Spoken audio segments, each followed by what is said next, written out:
Welcome back, Truth Seeker. I believe we're live. It's Tuesday, February 5th, 2019. Time is flying by just too fast, at least where I am. Tonight, the broadcast is going to be a little bit longer than normal. We're going to go through the headlines as we usually do, this day in history, what's going on at the present, and then we're going to stay on for some overtime and watch the State of the Union together. And just a heads up on that, I don't believe I can show the State of the Union through my live stream. I think they'll terminate it. So I'll put it up on a website where they're keeping up with what's going on, and then hopefully where you are, you have a TV or a radio nearby so you can listen and we can talk about it together. People suggested we do this. It might be a little bit tricky to pull off. It's hard to listen and talk at the same time, but we'll try and make the most of it. Or you know what? I can turn up the volume here so that the volume of the State of the Union comes through, but not show the video display. So, should be about 2 hours. Last year, I think the State of the Union went an hour and 20 minutes, a little bit longer than normal. Typically, it's around an hour, so this broadcast should be about 2 hours. Let's start right here with this day in history, February 5th. In 1937, President FDR proposed increasing the number of U.S. Supreme Court justices. Just before we get on with this, in history, Thomas Jefferson said that the United States of America was finished when it was decided that there would just be 9 Supreme Court justices. He said that's foolish. That's too few people for too much power. Anyhow, FDR proposed increasing the number of U.S. Supreme Court justices. The proposal, which failed in Congress, drew accusations that Roosevelt was attempting to pack the nation's highest court. Well, you could understand why people would say that. You can also understand why Thomas Jefferson said what he said. What stands out to me about this is the date February 5th. There's 2 things that really stand out. Of course, in our 4 base ciphers, alphabetic order with rules and numerology, reverse alphabetic order with rules and numerology. Judge has perfect overlap, and one of those overlaps is the number 25. 25, a lot like the date, February 5th.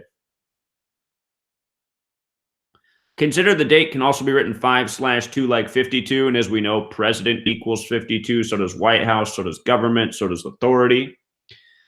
The other thing about February 5th is it's the 36th day of the year, the 36th, and the word law equals 36. Of course, the Supreme Court, law, self-explanatory. Consider the relationship with 666 and 36. 666, the 36th triangular number. When you write out number of the beast, in Gematria, that phrase sums to 174, like Supreme Court. 666, the number of the beast. Recall, October is the lone month with 666 Gematria. And this past October on Halloween, we got the national news story about the 9-year-old girl, like the 9 members of the Supreme Court, Julia Talbot, who dressed up as Ruth Bader Ginsburg. And that little girl's name even had that Gematria of 174. Who knows if any of the story was real? But anyhow, this seems to be the reason this suggestion was made on February 5th, even though it was shot down.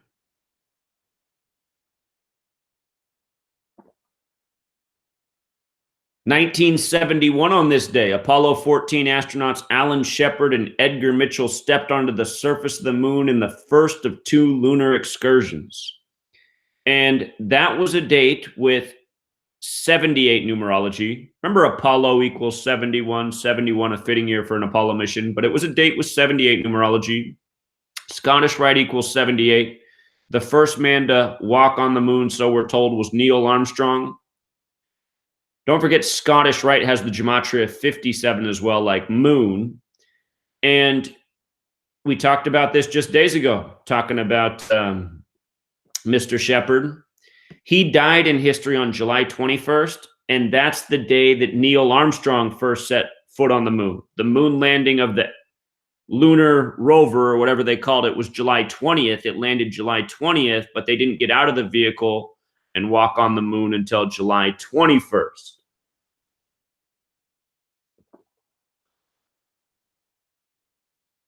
So, how strange that Neil Shepard went on to die the day that Neil Armstrong first set foot on the moon. Of course, as we know, it's not really strange, it's ritual.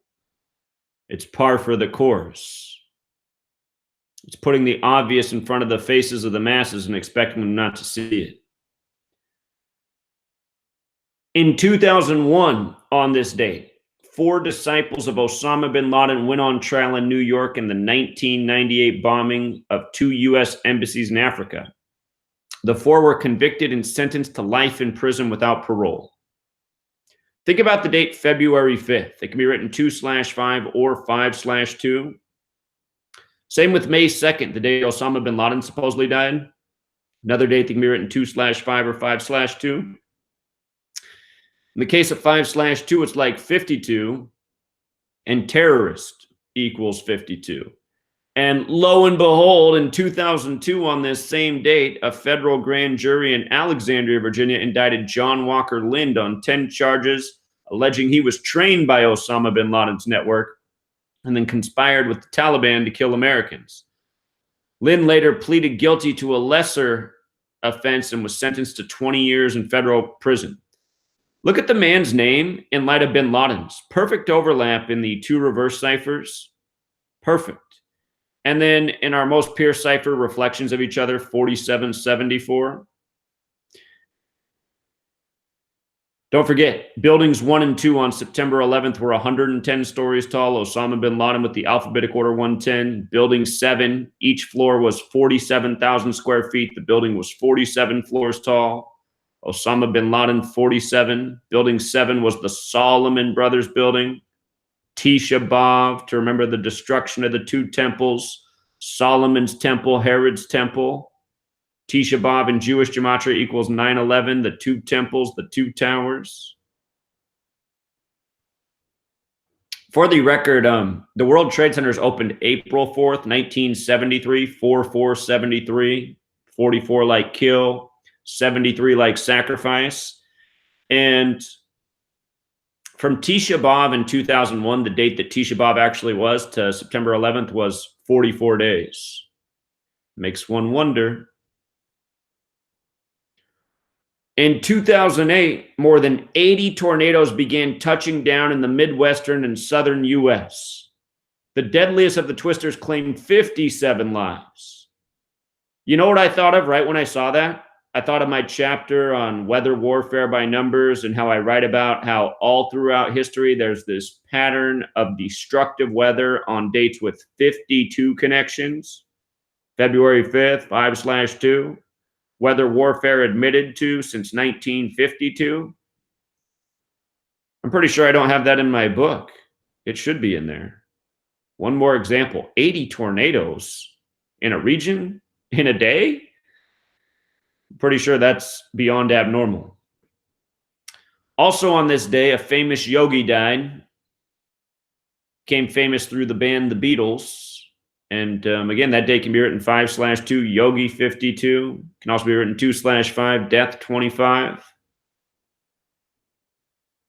It's amazing how every day we can go through history and spot all these coincidences. Never ends. So I'm going to start off today's news with the stuff across the pond. Somebody asked if I could look into this. They said, hey, there's supposedly a stabbing at a school by Prince George's School. It's big news over here. Can you look at it? And admittedly, I got past this story just minutes before I had to start this live stream. So I had to go quick, but right away, I saw something that made me go, at what age do ritual sacrifices begin for elites? The name Prince George, for the record, sums to 58, like Freemasonry, like secret society, like London, England. I'm going to come back up to this, but just right here, Prince George, he was born July 22nd, 2013. He's His birthday is July 22nd. So he turned 5 years old. We have this death on the 5th day. But from his birthday, his 5th birthday, to this death of this person at a school right by his, it was his 199th day of his age, which is the 46th prime number. And today has 46 date numerology as well. 2 plus 5 is 7, plus 20 is 27, plus 19 is 46. So we get this 46 date numerology, his 199th day of his age, the 46th prime. And of course, 46 is related to sacrifice. So you just got to wonder, are they sacrificing children in close proximity to Prince George? There's not a lot of details about the child who was found dead. But in the reporting, they say he's 19. Here we are in 2019. I'll just read it real quick. A teenager has been stabbed to death in Battersea, London, this evening as a violent crime wave continues to grip the capital. Metropolitan Police were called to the scene at 7:52. 52. Death has gematria of 25 and 52. Today's date. But the victim, thought to be 19, was declared dead at the scene at 8:36. How many minutes later is that? That's 44 minutes later. What do we know about 44? Kill equals 44. The word cut equals 44. Is that cheating? He was stabbed. Cut. He was stabbed. But the word cut does have gematria of 44. But 44 minutes later, the way it's reported. The scene of the incident is less than a 5-minute walk away from the 17,000 pound a year Thomas school attended by Prince George. That actually sounds reasonable for private school, especially for a royal. Some of these private schools charge a fortune. Anyway, 19 years old. They said this happened at around 8 p.m., 19, the 8th prime. The reporting is very numerology oriented, but then again, when isn't it? So the big detail to me, I just thought of something else. Let me make sure I'm not wrong. I'm pretty sure that when you write out 19, it sums to 86. Let me make sure that's true. Yeah, it does. 19 sums to 86. And what do we know about 86? Blood sacrifice 86 to get rid of 86.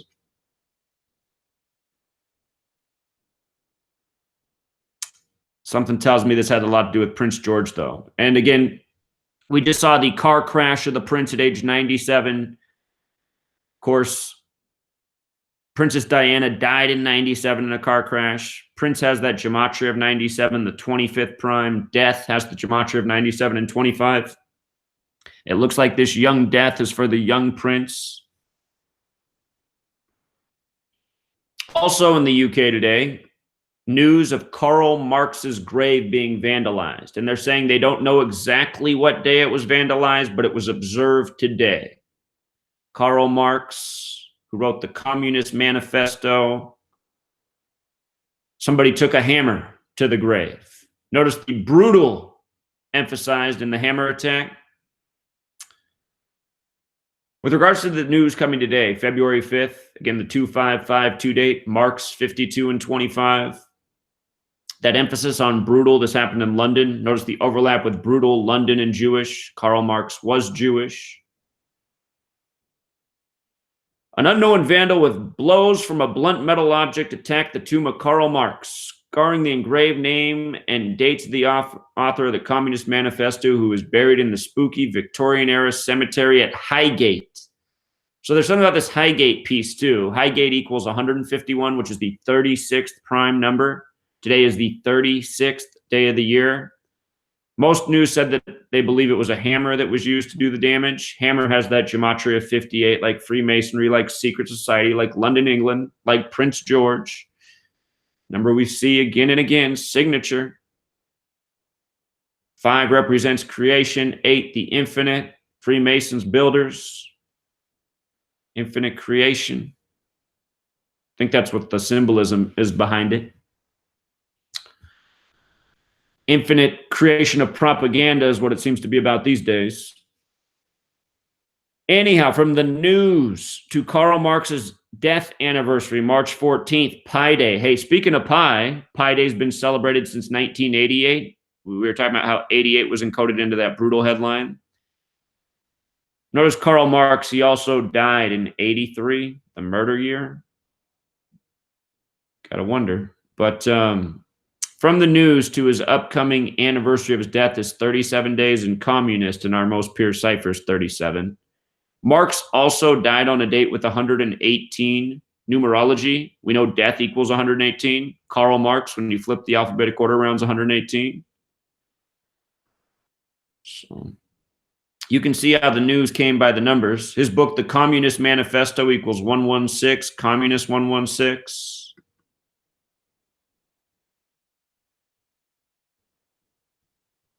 So covers that story.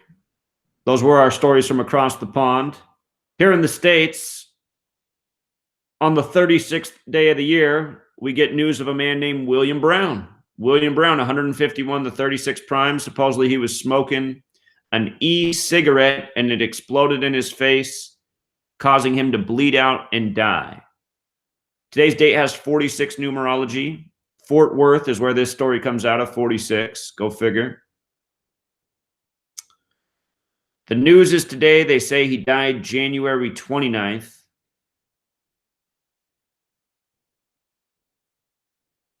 Strange that the explosion would happen and then he would die 2 days later. Seems that they'd be able to get that under control. Maybe not. I'm not a doctor. The whole story just seems bogus, though.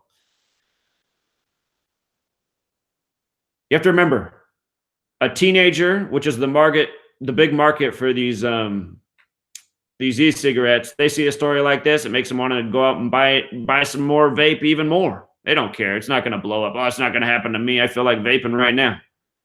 So just like what they say about all the new anti-smoking ads. That's even driven teen smoking further and further. So as for the date he died, it was a date with 24 numerology. He was 24 years old.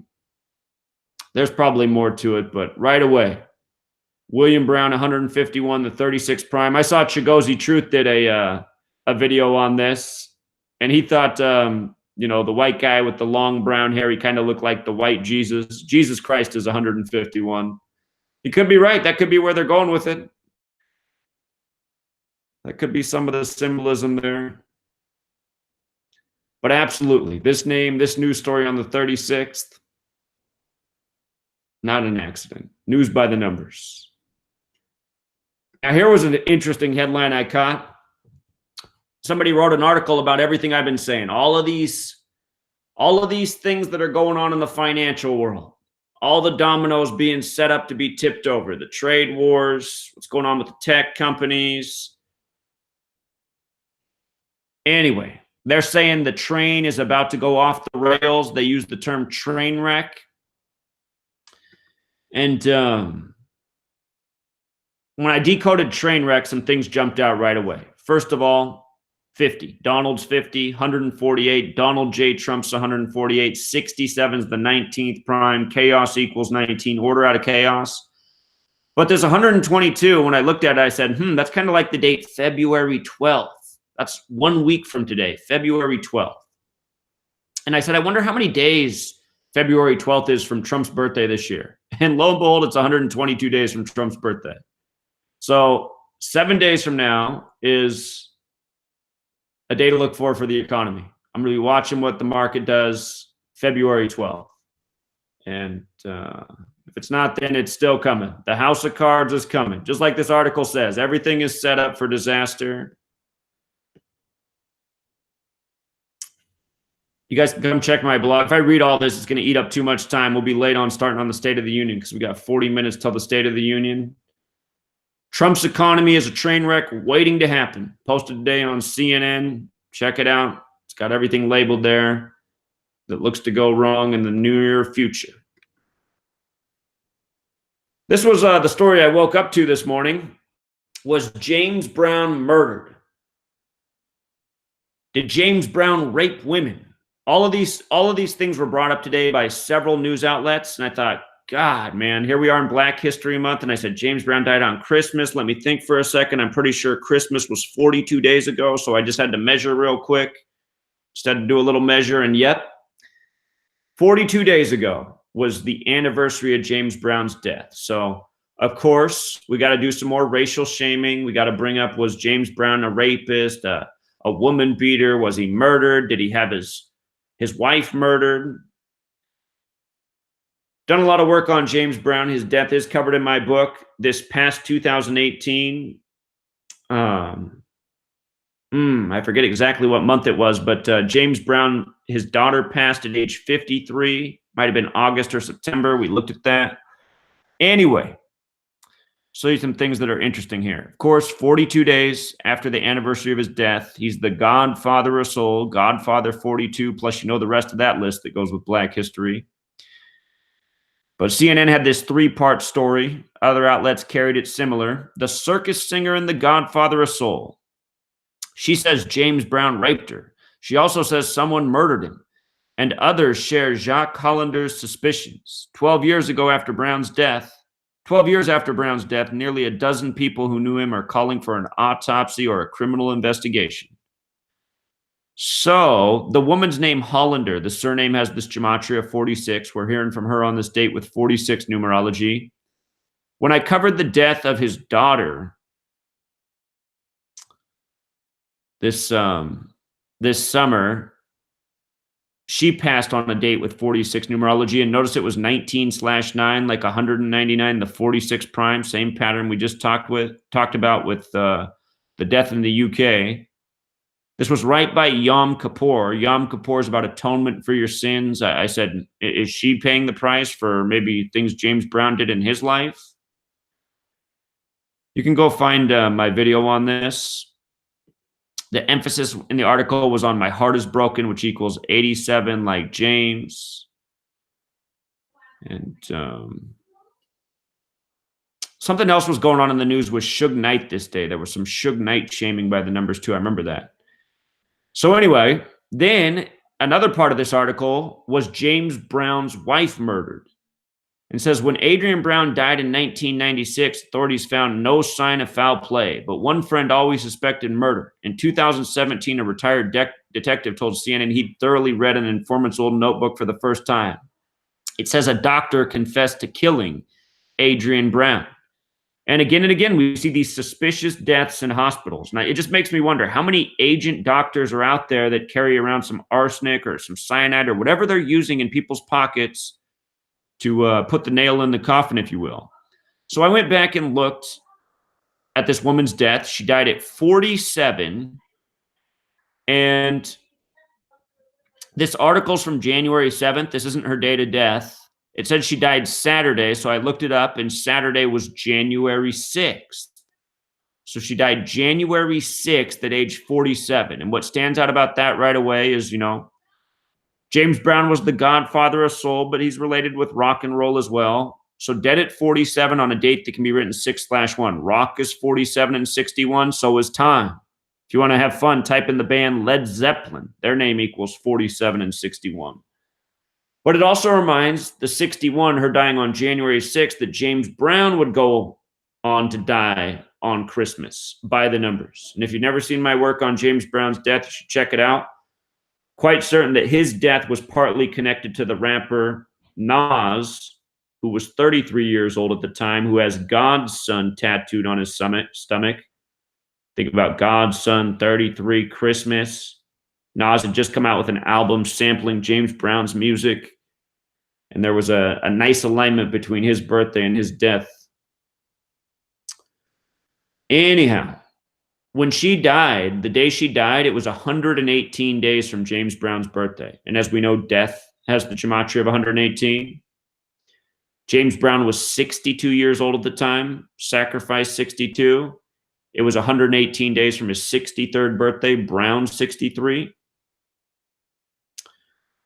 And then the third part of this article that they come out with today, 42 days after his date of death, the doctor who signed Brown's death certificate does not believe he died of natural causes. A friend says he has a vial of blood that could be evidence of murder, and the daughter keeping Brown's crypt won't say whether he's in it. It's like, Wait, what? Is he even dead? The godfather of soul has been dead for 12 years, but the questions have not been put to rest. So, the name of the doctor is Dr. Marvin Crawford. And look at his name, 187, like the homicide code. What that made me think of right away when I looked in the four base ciphers is how it overlaps with arsenic poisoning. Dr. Marvin Crawford in 3 of the 4 ciphers is the exact same as arsenic poisoning. And if you just type out the word poison alone, poison with the alphabetic order is 88, like arsenic poisoning and Dr. Marvin Crawford. The whole story with James Brown's death never made any sense. Something about the dentist, and I forget what else. So here's some more black shaming. Vince Young, former NFL QB, drafted 13 years ago, NFL 13. He's 35 years old right now, big football Super Bowl number.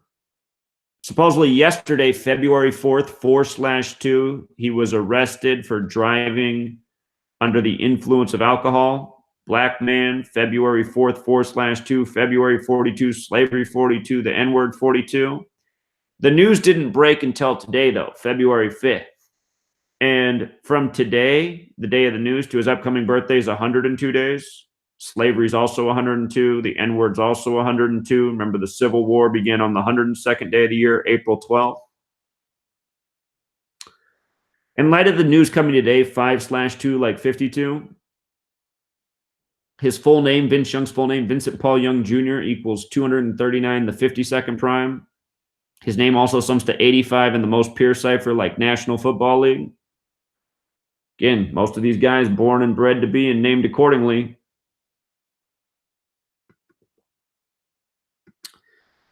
And if you haven't seen enough 42 shaming already, we just saw Cory Booker announce that he was running for president, black senator on the first day of Black History Month, the month that sums to 42, February.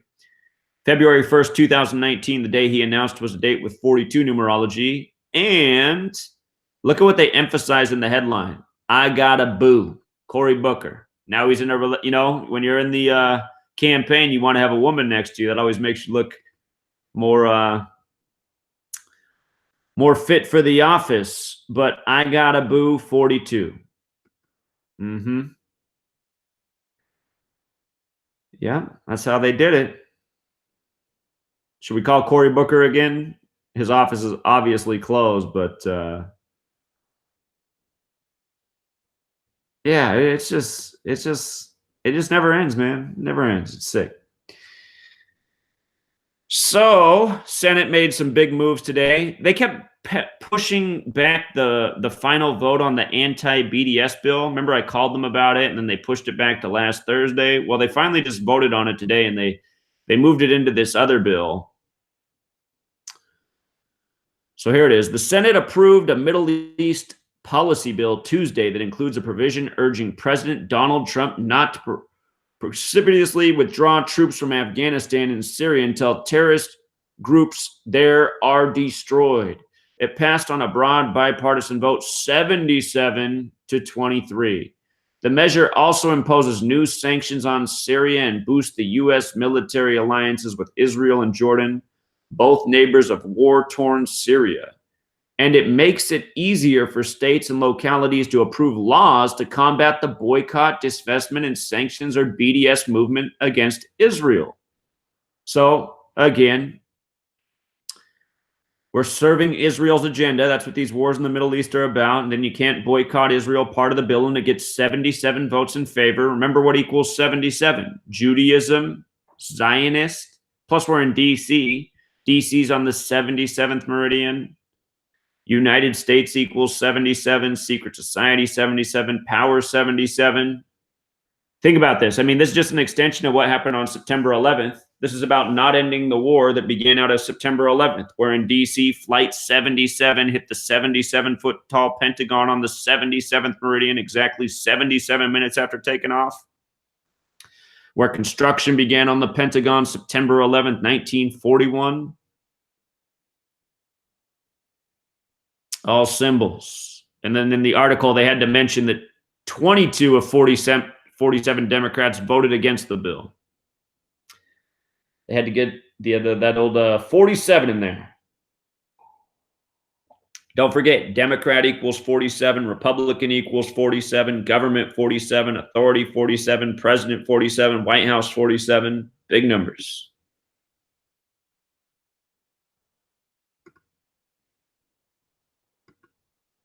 Tonight we're going to be watching the State of the Union together. Something interesting to think about.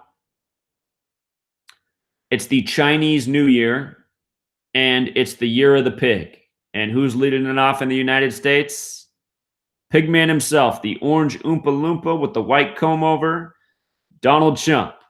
And why did they move the State of the Union to February 5th? Again, because the date can be written 2/5, like 25, Trump equals 25, Pence equals 25. They keep talking about, could the 25th Amendment remove him? Remains to be seen. The date can also be written 5/2, Presidents 52, White House 52, Government 52, Authority 52. What else is interesting is Year of the Pig equals 72, Trump 72, and President Trump equals 72.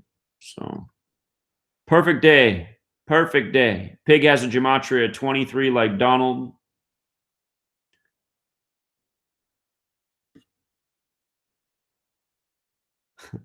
Be funny if he came into the Pink Floyd song Animals. Be perfect.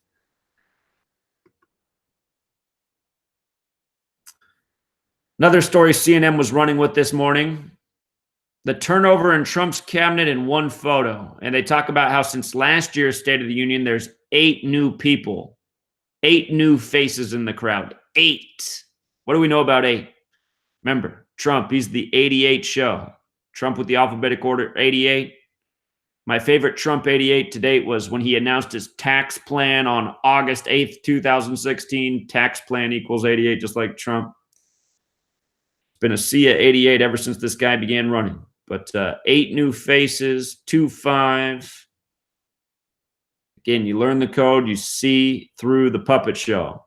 Nikki Haley resigned. Scott Pruitt, can't remember. Ryan Zinke stepped down. Jeff Sessions resigned/fired. All of these stories we covered over the last year, and they've all been by the numbers. James Mattis resigned. Rex Tillerson,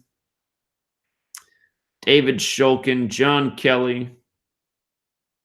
Every step of the way, news by the numbers. What a year.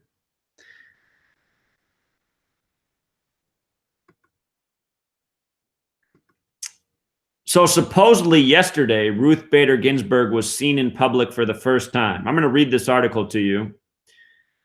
This was yesterday, Monday, February 4th, 2019. Yesterday had the 25 date numerology, Judge Gavel, death. They're all 25. Remember, she was reported dead by Fox News on January 21st. February 4th, 2019 was also a date with 45 numerology, Trump number 45, from the day that she had the surgery to remove the cancerous growths in her lungs to the day she was supposedly seen 45 days later. Look at this article. Supreme Court Justice, here, let me come back to the headline real quick. Ginsburg makes first public appearance since cancer surgery. So that's the headline, right? But then it reads this way. Supreme Court Justice Ruth Bader Ginsburg is making her first public appearance since undergoing lung cancer surgery in December. So the headline's like she's been seen, but then the opening paragraph is like it's going to happen. The 85-year-old Ginsburg is attending a concert at a museum a few blocks from the White House that is being given by her daughter-in-law and other musicians. Patrice Michaels is married to Ginsburg's son, James. Michaels is a soprano and composer. The concert is dedicated to Ginsburg's life in the law. Ginsburg had surgery in New York on December 21st. She missed arguments at the court in January, her first illness-related absence in more than 25 years as a justice. 25, judge, 25-day numerology. She has been recuperating at her home in Washington since late December. Ginsburg had 2 previous bouts with cancer. She had, how do you say that? Colorectal, something about the colon, colorectal cancer? I can't say it. In 1999 and pancreatic cancer in 2009. The justice sat in the back of the darkened auditorium at the National Museum of Women in the Arts. She sat in the back of the darkened auditorium. The National Constitution Center, which sponsored the concert, did not permit photography. James Ginsburg said before the concert that his mother is walking a mile a day and meeting with her personal trainer twice a week. The performance concluded with a song set to Ginsburg's answers to questions. In introducing the last song, Michael said, "Bring our show to a close, but not the epic and notorious story of RBG." Remember that Legos movie's coming out this Friday, and Ruth Bader Ginsburg even has a cameo in that as well. So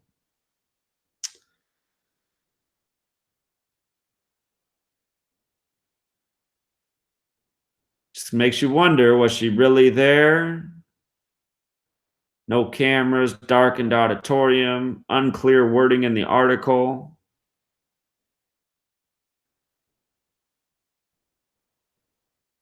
They said Ruth Bader Ginsburg's not going to be at the State of the Union tonight. She's not going to be in attendance. Apparently, she's healthy enough to go to the musical and walk a mile a day, but to sit in a seat for an hour, no can do. So she's,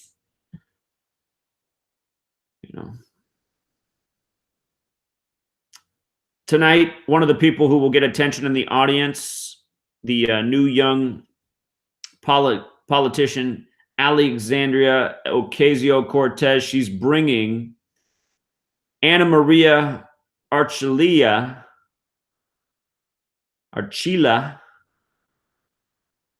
This woman, she made the rounds. We didn't get to see her when the story happened, but do you remember when the whole puppet show of Brett Kavanaugh was going on and they needed the vote from Jeff Flake to get on with the process? But Jeff Flake was getting yelled at in an elevator by a woman. They were showing Jeff Flake in the corner of the elevator, but not the woman yelling. You could just hear her voice. And then the story was that Jeff Flake from Snowflake, Arizona, flaked out on the vote, and it delayed the process, which led to Brett Kavanaugh getting confirmed on the same day in history that Anita Hill came out against Clarence Thomas. Obviously, it was all scripted that way, but this is the woman that supposedly made Jeff Flake, again from Snowflake, Arizona, flake out. And she's going to be there in opposition to the president. Notice how her name has gematria of 110, just like president. Go figure. Go figure. Let's see if I got that picture of Jeff Flake up here. This was the shot. Jeff Flake in the elevator, the woman yelling at him. Big story that day. Snowflake. Jeffrey Lane Flake 137. Snowflake 137. Washington, D.C. 137. Government Authority. White House. No. They couldn't have scripted it any better. Here's another good one. The Patriots. Did you guys see how warm it was in this region of the country today? They said it was 65 degrees for this parade. And that makes me go, 65 degrees? The Patriots just became 6-5 in Super Bowls. A week ago, it was below zero there, wasn't it? Super cold. Now it's 65 degrees. That's quite the fluctuation. It's like nearly 100-degree temperature change in a week. But 65 degrees, they said, for the 6-5 Patriots in Super Bowls. And today's date can be written 5/2. They got their 6th championship. Remember when you write out 6, it equals 52. They beat the Los Angeles Rams 52. They won 13-3. If you flip that score and make it 3-13, it's kind of like 313. That's the 65th prime number. From Tom Brady's birthday to the celebration today was 186 days later, which has a numerology of 6. 1 + 8 + 6, 15. 1 + 5, 6. Or it was his 187th day of his age. Big biblical number. This was a big biblical riddle, remember? Daniel 8, the goat defeats the ram. Today had the 46 date numerology. Tom Brady, the 199th pick of the NFL draft. 199, the 46th prime. Tom Brady equals 46. He was drafted out of Michigan. Michigan 46. Patriots also got that 46 thing. Robert Kraft, who led his team to 6-5 in Super Bowls, has the June 5th birthday, 6'5". Born in 41, Tom Brady, 41 years old, Super Bowl 41.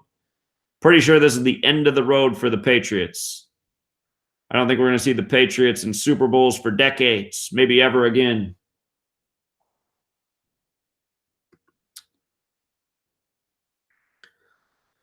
But for Robert Kraft, this parade came 35 weeks after his birthday on the nose. Remember, that's the big Tom Brady number. 35 attempts in the Super Bowl. Everything Tom Brady's 35. Super Bowl and football also have that Gematria 35.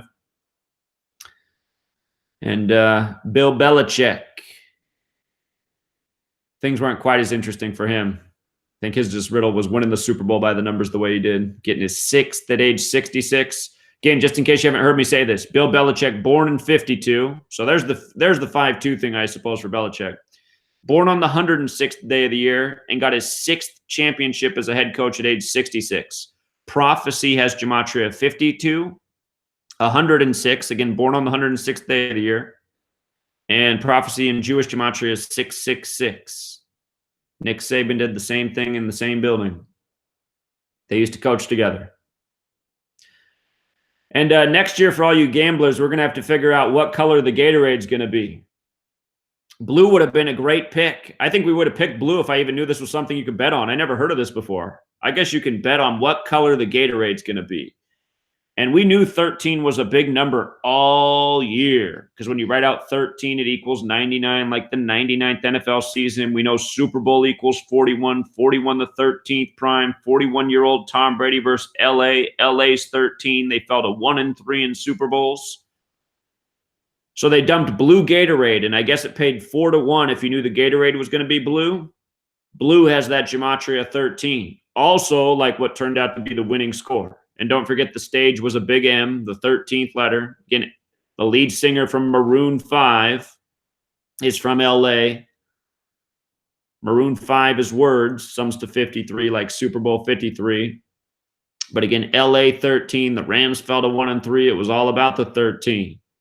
The Rams lose with 3 points when you had 1 through 3 together, 6, 13, the 6th prime. The Patriots pick up the 6th Super Bowl. Blue also has Gematria of 23. And what day was the Super Bowl? February 3rd, 2/3, the 9th prime. Brady and Belichick's 9th Super Bowl together. Brady 23. So, of course, they go with the blue. I've never thought about this before. I never realized that they focused on different color Gatorade. And I might have to go back if I get some free time here and look at the Gatorades dumped over the years, the colors, and see how they go with the script of the game. But this was brought attention to. Never noticed it before. Gave me a little laugh. Here was something else I saw this morning that gave me another laugh. Tom Brady hates being called the GOAT. It makes me cringe. You see how that's emphasized? It makes me cringe equals 253. Super Bowl 53 equals 253. The National Football League equals 253. Remember, that's the 22nd triangular number, meaning if you had 1 through 22 together. 22 men on the field. And Tom Brady in the game had 253 net passing yards. 21 completions. That's the 6th triangular number. 35 attempts. Tom Brady 35. 35 birth numerology. Super Bowl 35. Football 35. But they couldn't have scripted it any better. And then the 262 gross yards. I mean, come on. That's like the AFC winning its 26th Super Bowl in the season that was all about 26. For the record, the National Football League also equals 100. So does Super Bowl 53. So does greatest of all time, what GOAT stands for. And Tom Brady got his 100th road win in the game. At halftime, they ran this commercial, the Pepsi 100th anniversary. We saw that one at halftime. Yes, we did in the live stream. We said, uh-oh, there's that number. Who wants to bet that Tom Brady in his first road win?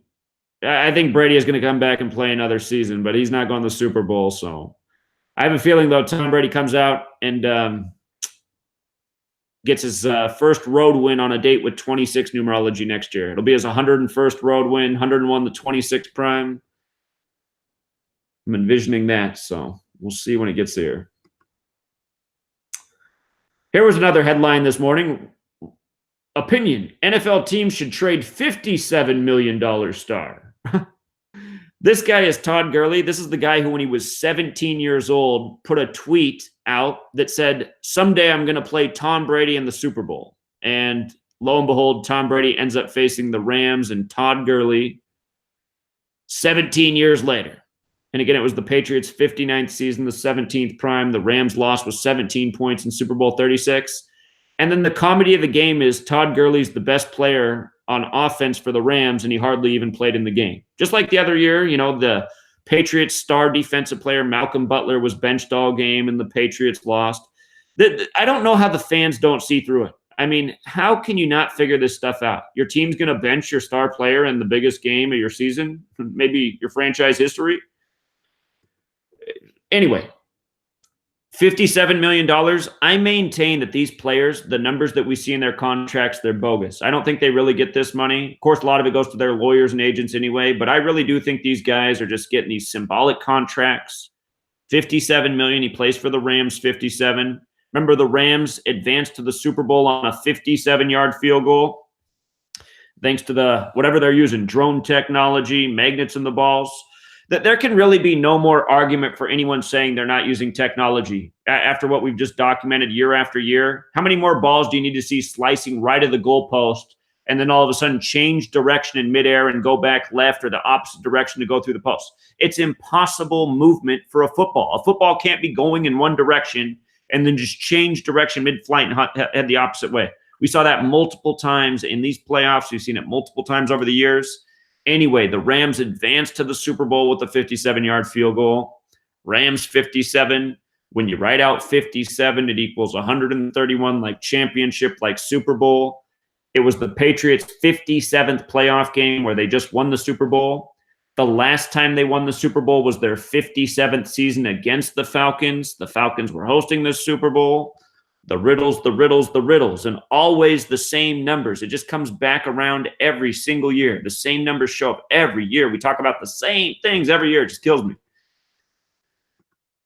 Also today in the headlines, while the Patriots were celebrating their victory parade over their rigged Super Bowl, Antonio Brown, the Pittsburgh Steeler, the biggest rival of the Patriots in modern years, the biggest threat to the Patriots dynasty. Antonio Brown involved in domestic dispute, not arrested.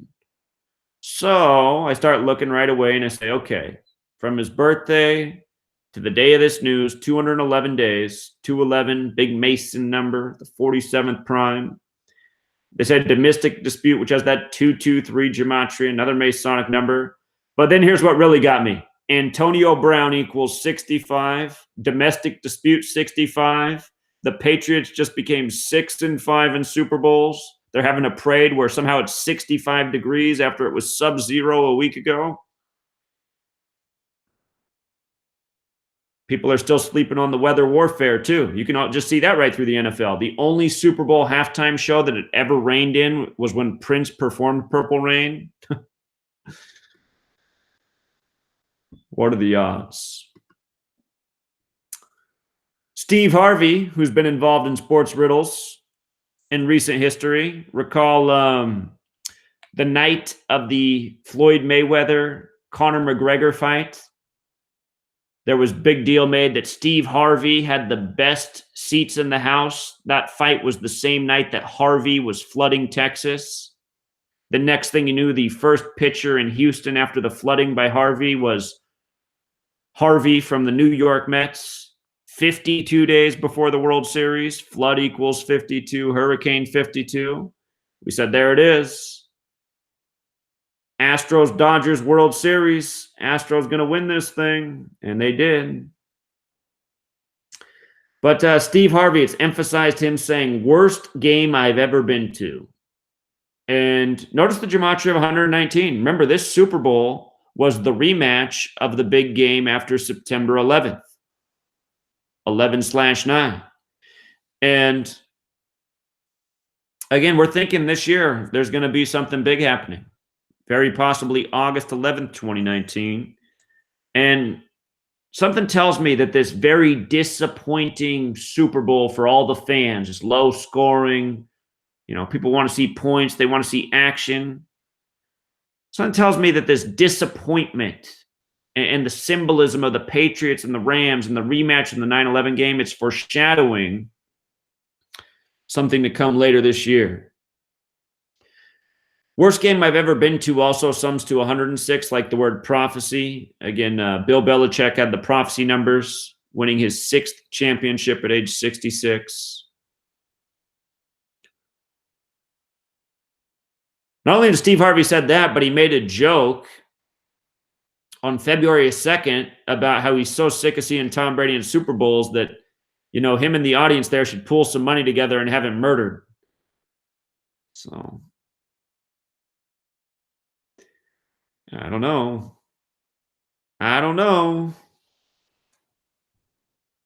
By the way, you guys, when I did that live stream the other day after the Super Bowl, it went on for about 3 hours, and it was just call after call. And I said, okay, I'm not taking any more calls. I'm getting off. I did get off. And when I got off, somebody kept calling. They just kept calling, and it was the same number, and they kept calling. So I picked up, and I said, hey, what's going on? And he said, sorry, I just really wanted to get through to you because I heard you say it looks like Tom Brady's not aging. And this guy said he knew how Tom Brady wasn't aging, and he said to look into cell mitosis. He said there's a procedure you can do to essentially regenerate your cells. It's like you're continually cloning yourself, so you stay in your current state. And I meant to bring this up the other day, but it just jumped into my mind right now. So I got to look this up, cell mitosis.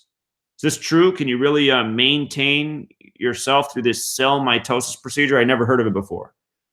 But he said not only does he know about it, he performs it. So I wish I would have just taken his call before I ended the live stream. I would have liked to have that on there just for the information to be out there, whether it's true or not. Okay, we got 5 minutes till the State of the Union. We got another dead football player. Another dead football player. He's dead at 42. One day after the Super Bowl, dead on 4/2 at age 42. And some things jumped out in a big way here. From his July 2nd birthday to his death, the day after the Super Bowl, was 217 days. New England Patriots, 217. Don't forget Super Bowl 53. The shape of the football is the vesica piscis. Vesica piscis equals 53. It means fish's bladder, which equals 53, as well as 217. So big numbers here for Super Bowl 53. And Tom Brady tied Jordan with the 6 championships. Jordan's birthday's February 17th, another 217, just like Sony Michel, who scored the only touchdown in the game, 217. You could also say it was his 218th day of his age. Death is 218. But here's what else jumped out. His full name, this soccer player, his full name equals 307, just like Mercedes-Benz Stadium, 307. Tom Brady played in his 307th game. The 63rd prime became 6-3.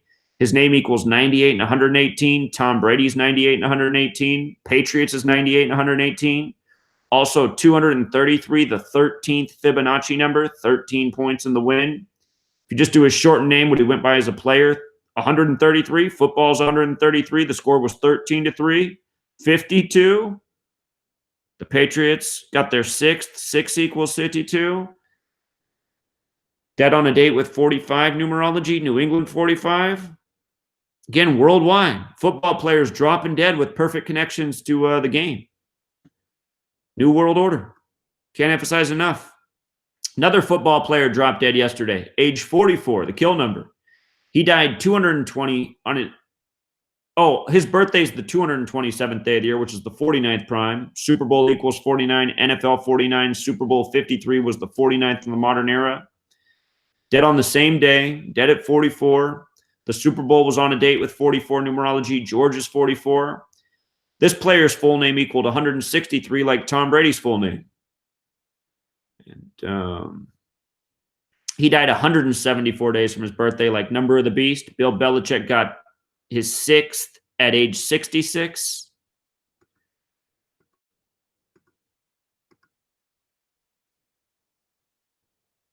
Weird thing, somebody asked if I could look into this death, and while I was researching this death, somebody called me up at the same time. It was just such a weird moment. It was like one of those universe communicating with you things. I was researching this death, and then I got a call on the Gematria hotline. I pick it up, and it was this guy who'd been drinking a little bit. He's like, I know what you got to do to get the message out there, man. You got to learn how to be a comedian. And I said, that's funny you say that right now, man, because I'm actually doing a request from somebody who just asked me to look into the death of a comedian. And I said, yeah, you're probably right. I mean, people like entertainment. You can figure out how to entertain. People are going to listen a lot more. And I said, you know, Bill Hicks, comedian, he wasn't always the funniest, but he ranted. Now, I knew about Bill Hicks way before there was YouTube and people talking about how Bill Hicks is Alex Jones, which is something I don't buy for a second. You know, Bill Hicks was a funny guy who made a lot of great points. Alex Jones is a tool. But anyway, Bill Hicks, you know, George Carlin, these guys got out a lot of truth through comedy. If I ever figured out how to be a comedian, it would have to be the coincidence theorist tour. Anyhow, Jeremy Hardy, dead at 57, comedian, dead on his 199th day of his age. We've done this, right? The 46 prime, sacrifice 46, entertainer 57, Jeremy Hardy 57. Again, the man's name is Jeremy Hardy, dead at 57. England 57. Notice how his name overlaps with England, 57, 132. Jeremy Hardy also overlaps with Scottish Rite. Died 166 days from his birthday. Secret Society 166. That's from his upcoming 58th birthday. Secret Society also 58. Comedian has that Gematria 64 and 44 like kill. Supposedly dead from cancer. Cancer and chemo 44. Trying to speed up here because we're out of time. Hey, I learned something new about August 11th. The last day of what are considered the dog days of summer is August 11th. The dog days, the last day. Just always looking for new August 11th observations.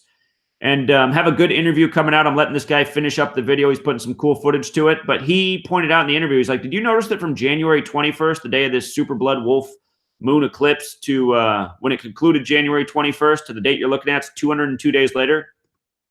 He said, because I remember when you started with this whole thing, it all began with the number 202. And I said, wow, I did not realize that. But I'm going to have to look more into that. If you missed my original work on how we started looking at August 11th, it was through this whole red heifer thing. Red heifers associated with prophecy, so is blood moons. Blood moons, revelation, so it all comes together. But 202 was coded into a bunch of headlines. The end is near, end of the world, born in Israel in 200 years fulfills prophecy. So very strange that blood moon's also 202 days. When the eclipse concluded is 202 days from August 11th. That said, what I want to do now is find the State of the Union live stream because it should be starting. And I'll get the volume blasted here. All right. Looks like it's just about to start. I'm going to be keeping my eyes on the chat.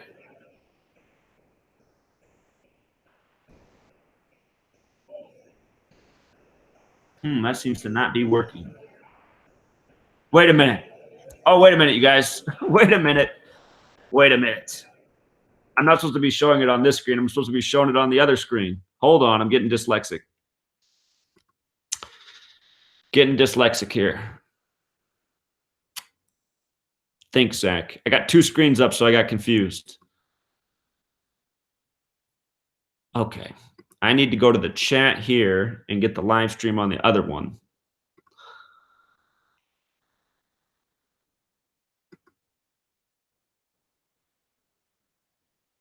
All right.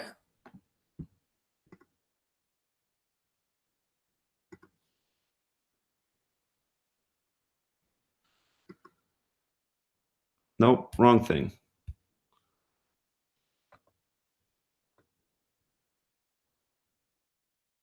It's just not working today. There it is.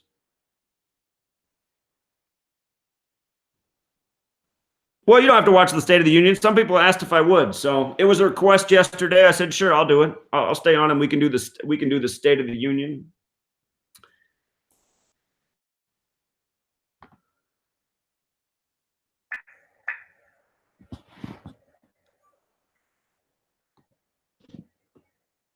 Well, so far, nothing.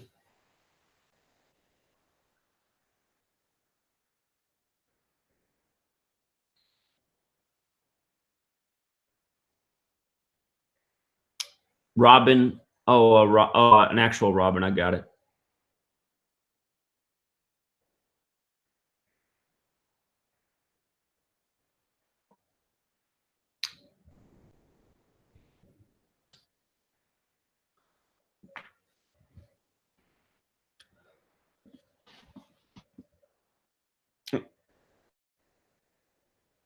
The only thing I'm wondering in my own head is how am I going to watch the State of the Union and comment it on at the same time? Like it's easier to do with a football game because football you can just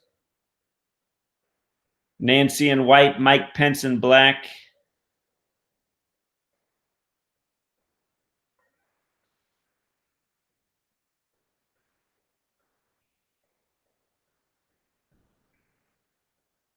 We got a phone call. I'm not sure if it's somebody in the chat. Oh, he already hung up though.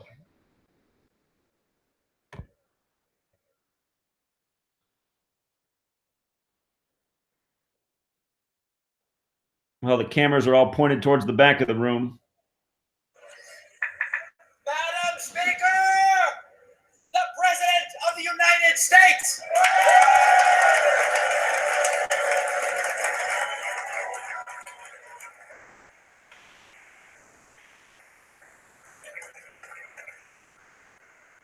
Can you guys hear the audio? Is it picking up from the other screen? Is it coming through the computer?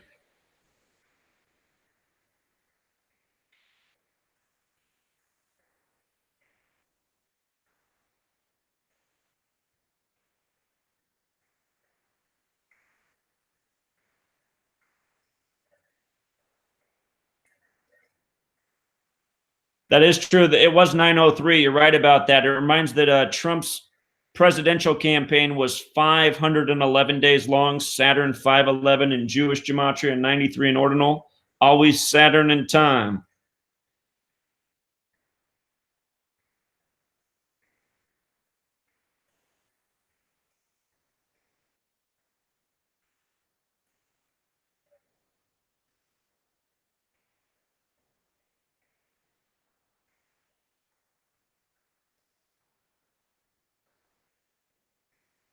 Every time the State of the Union hope happens now, part of me wishes that Designated Survivor TV show with some predictive programming.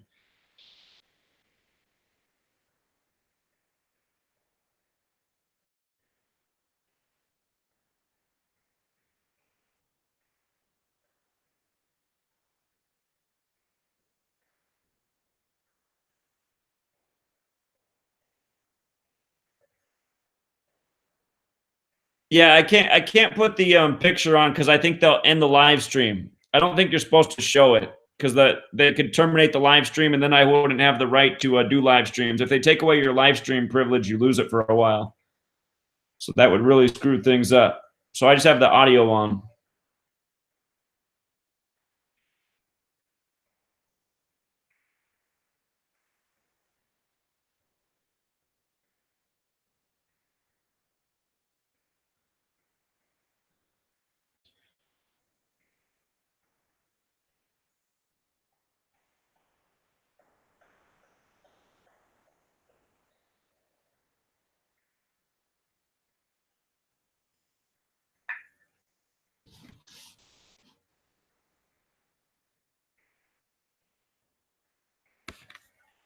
You can't hear the sound at all. It's not coming through.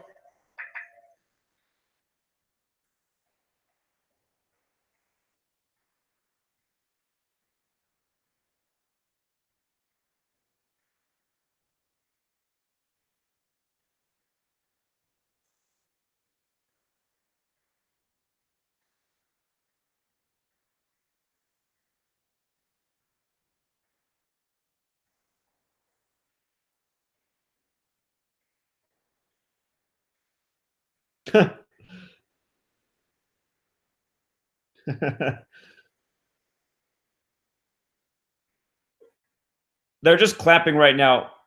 When they speak, I think it'll be loud enough.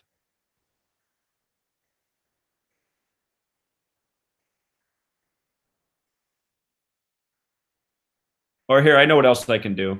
I know what else I can do, you guys.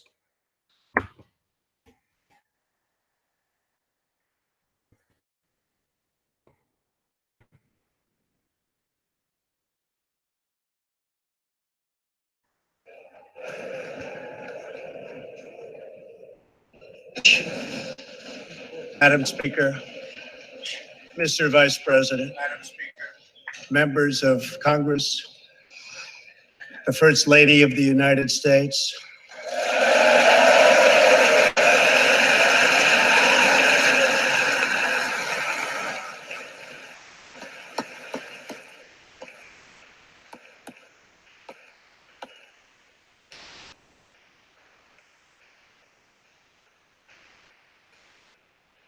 and my fellow Americans. We meet tonight at a moment of unlimited potential. As we begin a new Congress, I stand here ready to work with you to achieve historic breakthroughs for all Americans. Millions of our fellow citizens are watching us now gathered in this great chamber, hoping that we will govern not as two parties, but as one nation.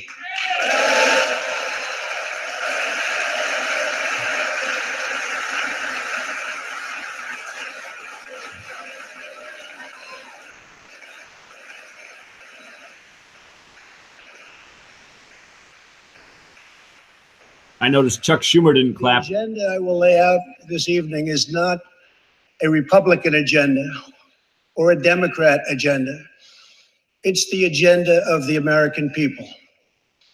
Many of us have campaigned on the same core promises to defend American jobs and demand fair trade for American workers, to rebuild and revitalize our nation's infrastructure, to reduce the price of health care and prescription drugs, to create an immigration system that is safe, lawful, modern, and secure, and to pursue a foreign policy that puts America's interest first.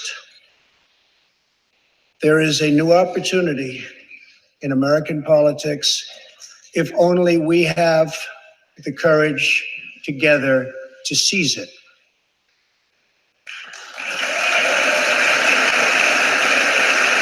His tie is really crooked. Is it symbolic? Victory is not winning for our party. Victory is winning for our country.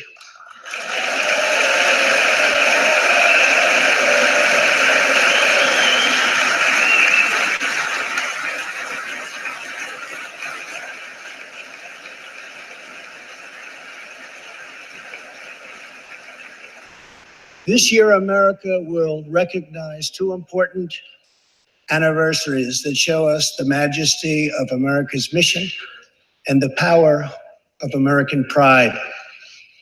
In June, we mark 75 years since the start of what General Dwight D. Eisenhower called the Great Crusade, the Allied liberation of Europe in World War II.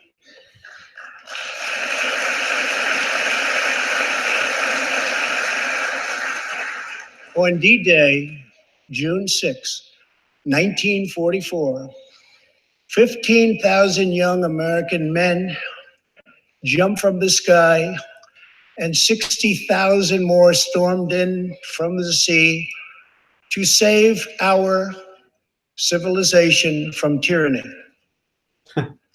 Here with us tonight are three of those incredible heroes. Private First Class Joseph Riley, Staff Sergeant Irving Locker, and Sergeant Herman Zaitchik. Hey.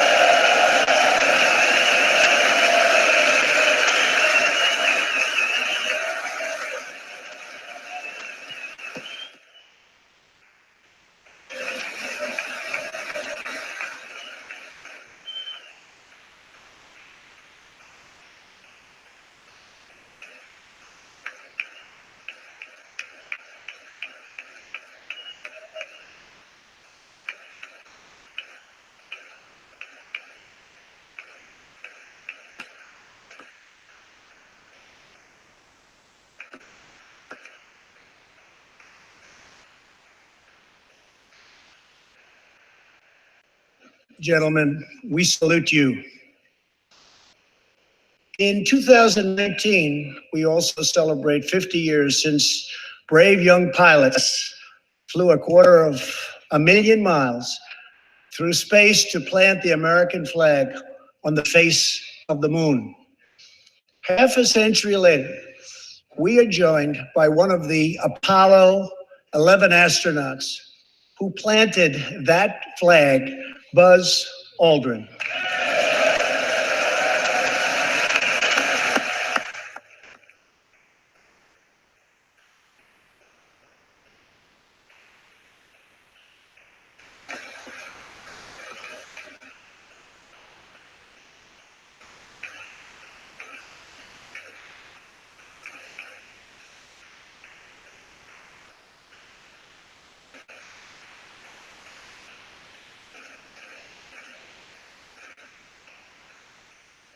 Thank you, Buzz. This year, American astronauts will go back to space on American rockets.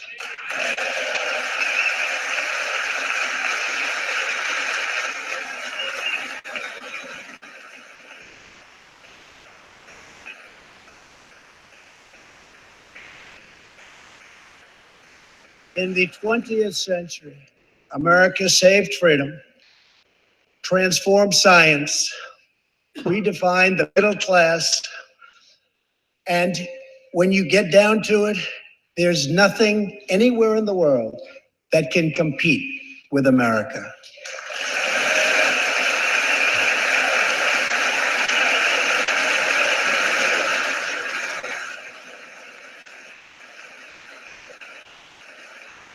I really do hate the State of the Union.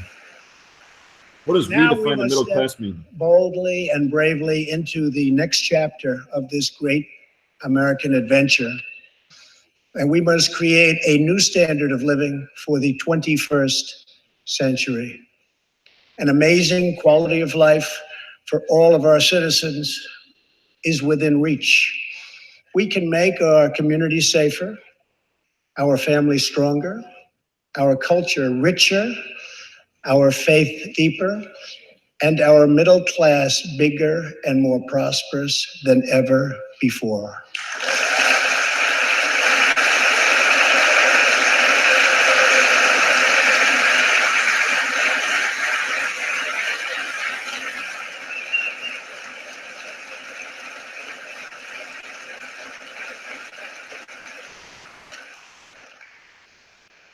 But we must reject the politics of revenge, resistance, and retribution, and embrace the boundless potential of cooperation, compromise, and the common good.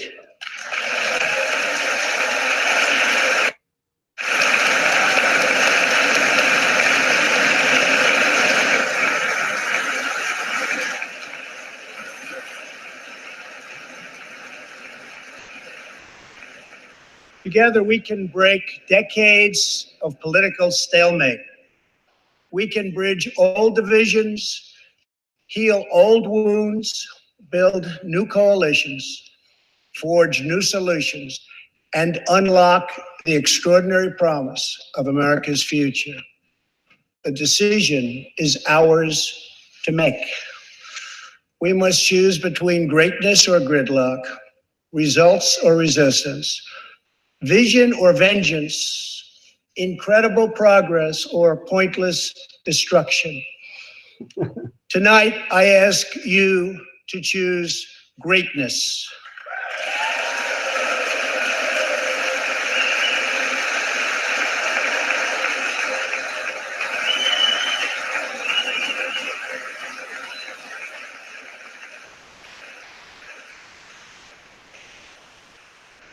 Over the last 2 years, my administration has moved with urgency and historic speed to confront problems neglected by leaders of both parties over many decades. In just over 2 years since the election, we have launched an unprecedented economic boom, a boom that has rarely been seen before. There's been nothing like it. We have created 5.3 million new jobs, and importantly added 600,000 new manufacturing jobs, something which almost everyone said was impossible to do. But the fact is, we are just getting started.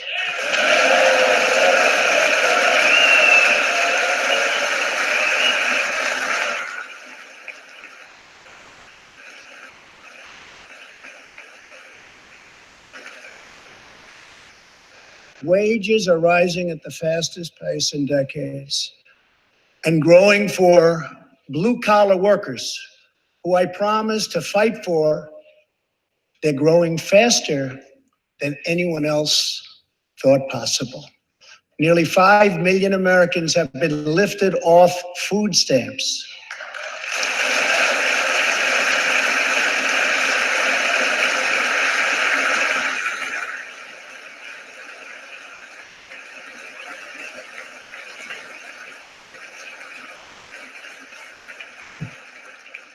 The U.S. economy is growing almost twice as fast today as when I took office.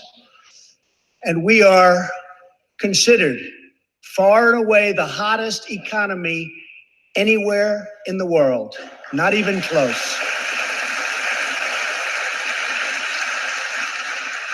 Unemployment has reached the lowest rate in over half a century.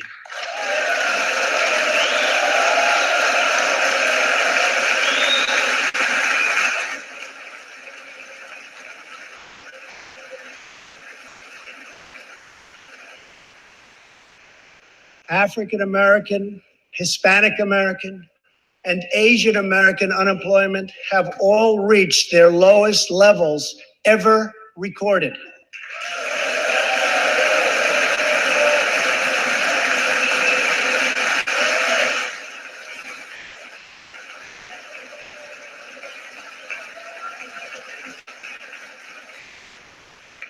Unemployment for Americans with disabilities has also reached an all-time low.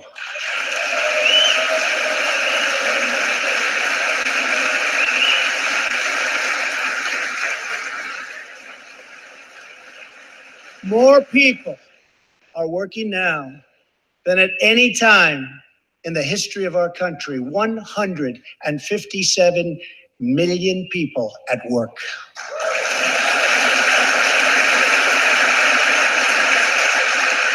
We passed a massive tax cut for working families and doubled the child tax credit.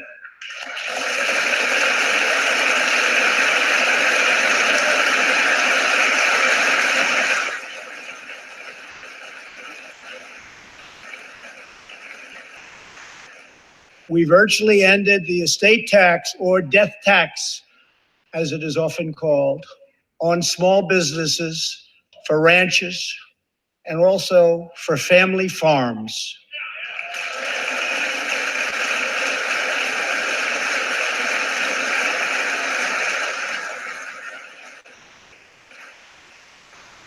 We eliminated the very unpopular Obamacare individual mandate penalty.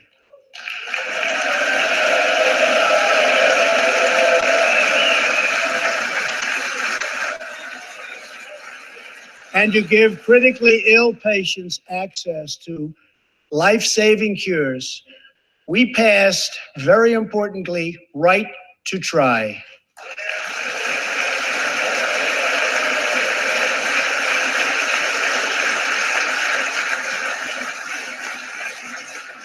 My administration has cut more regulations in a short period of time than any other administration during its entire tenure.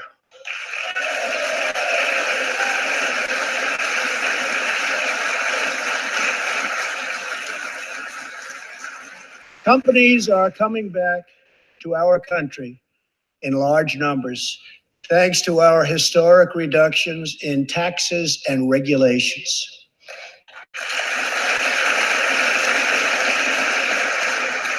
And we have unleashed a revolution in American energy. The United States is now the #1 producer of oil and natural gas anywhere in the world.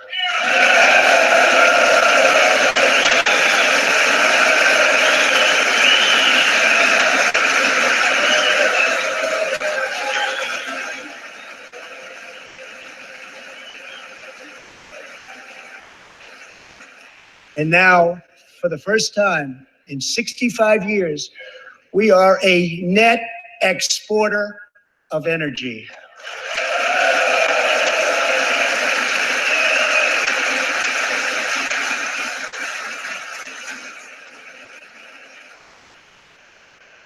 After 24 months of rapid progress, our economy is the envy of the world. Our military is the most powerful on earth by far. And America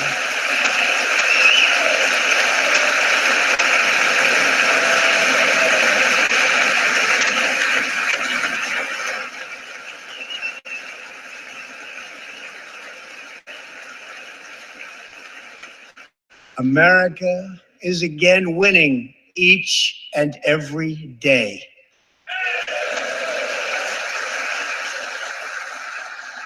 Members of Congress, the state of our union is strong.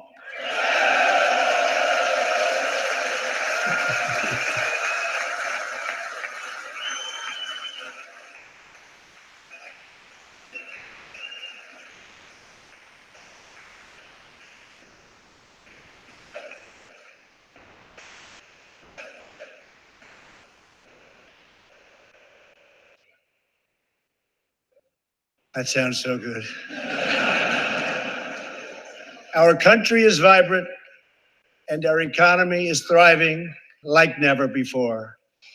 On Friday, it was announced that we added another 304,000 jobs last month alone, almost double the number expected.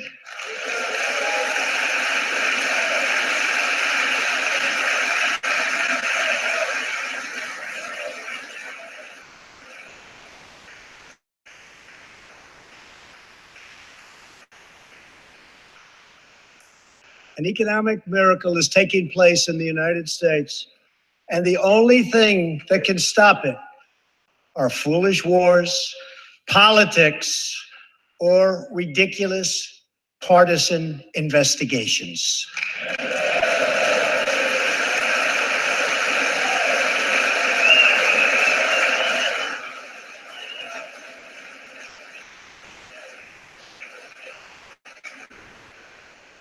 If there is going to be peace and legislation, there cannot be war and investigation. It just doesn't work that way.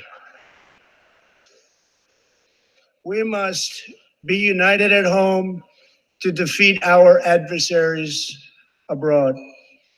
This new era of cooperation can start with finally confirming the more than 300 highly qualified nominees who are still stuck in the Senate, in some cases, years and years waiting. Not right.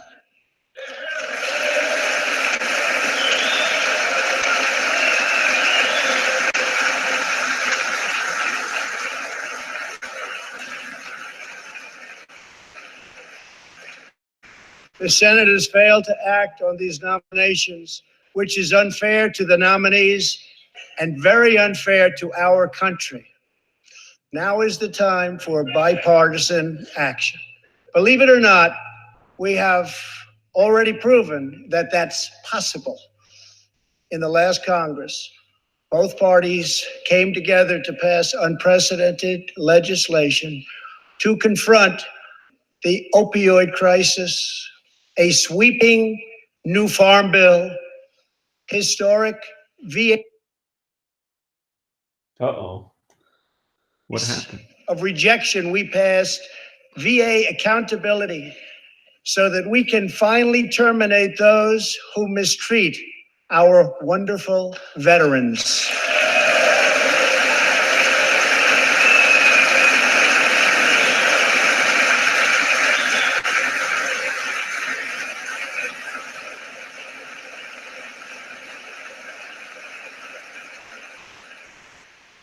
And just weeks ago, both parties united for groundbreaking criminal justice reform. They said it couldn't be done.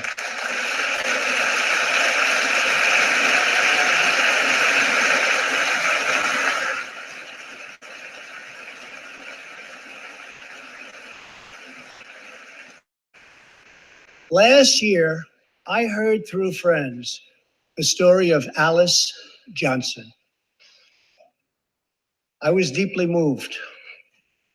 In 1997, Alice was sentenced to life in prison as a first-time nonviolent drug offender. Over the next 22 years, she became a prison minister, inspiring others to choose a better path. She had a big impact on that prison population and far beyond. Alice's story underscores the disparities and unfairness that can exist in criminal sentencing and the need to remedy this total injustice. She served almost that 22 years and had expected to be in prison for the remainder of her life. In June, I commuted Alice's sentence. When I saw Alice's beautiful family greet her at the prison gates, hugging and kissing and crying and laughing, I knew I did something right.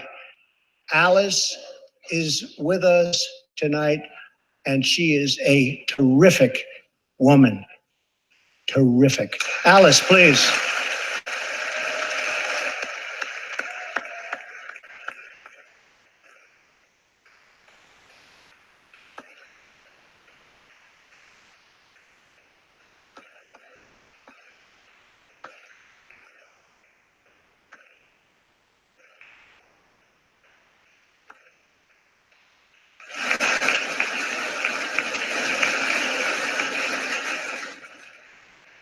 Alice, thank you for reminding us that we always have the power to shape our own destiny. Thank you very much, Alice. Thank you very much.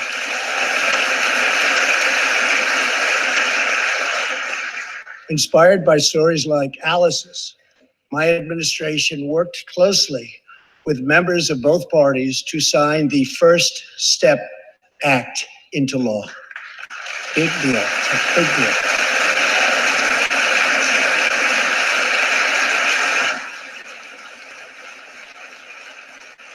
This legislation reformed sentencing laws that have wrongly and disproportionately harmed the African American community. The First Step Act gives nonviolent offenders the chance to re-enter society as productive, law-abiding citizens. Now, states across the country are following our lead. America is a nation that believes in redemption. We are also joined tonight by Matthew Charles from Tennessee. In 1996, at the age of 30, Matthew was sentenced to 35 years for selling drugs and related offenses. Over the next 2 decades, he completed more than 30 Bible studies, became a law clerk, and mentored many of his fellow inmates. Now Matthew is the very first person to be released from prison under the First Step Act.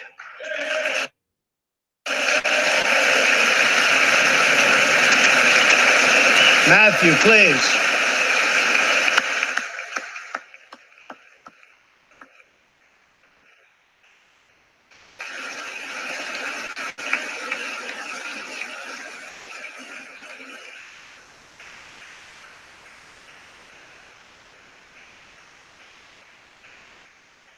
Thank you, Matthew.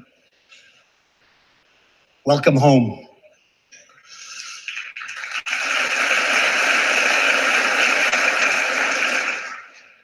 Now, Republicans and Democrats must join forces again to confront an urgent national crisis. Congress has 10 days left to pass a bill that will fund our government, protect our homeland, and secure our very dangerous southern border.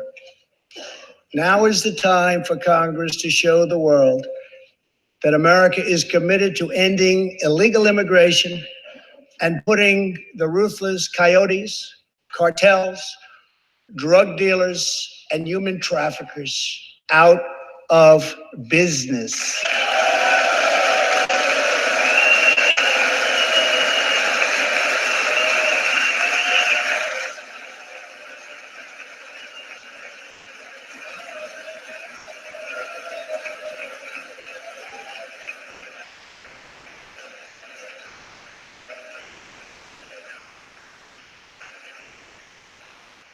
As we speak, large organized caravans are on the march to the United States. We have just heard that Mexican cities, in order to remove the illegal immigrants from their communities, are getting trucks and buses to bring them up to our country in areas where there is little border protection. I have ordered another 3,750 troops to our southern border to prepare for this tremendous onslaught. This is a moral issue.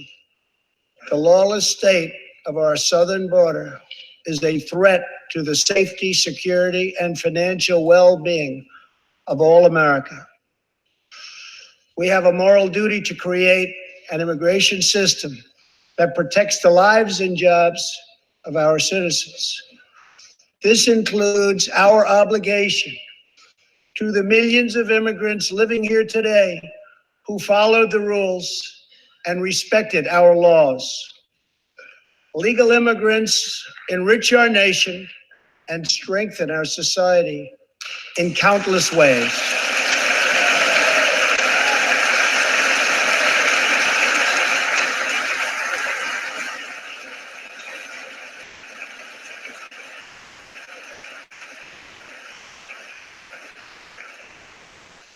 I want people to come into our country in the largest numbers ever, but they have to come in legally.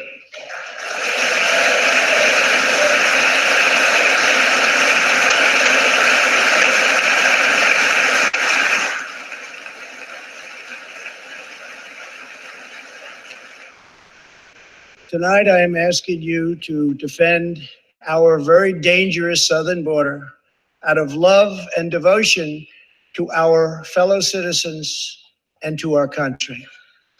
No issue better illustrates the divide between America's working class and America's political class than illegal immigration. Wealthy politicians and donors push for open borders while living their lives behind walls and gates and guards.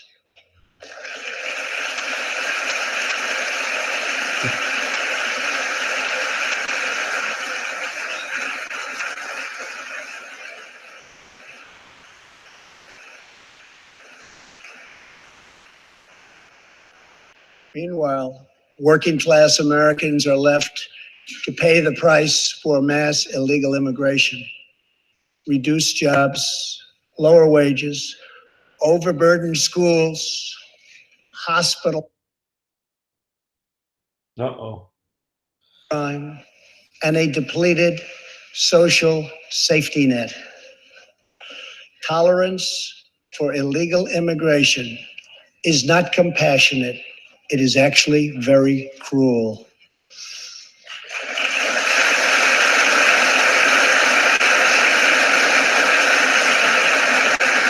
One in 3 women is sexually assaulted on the long journey north.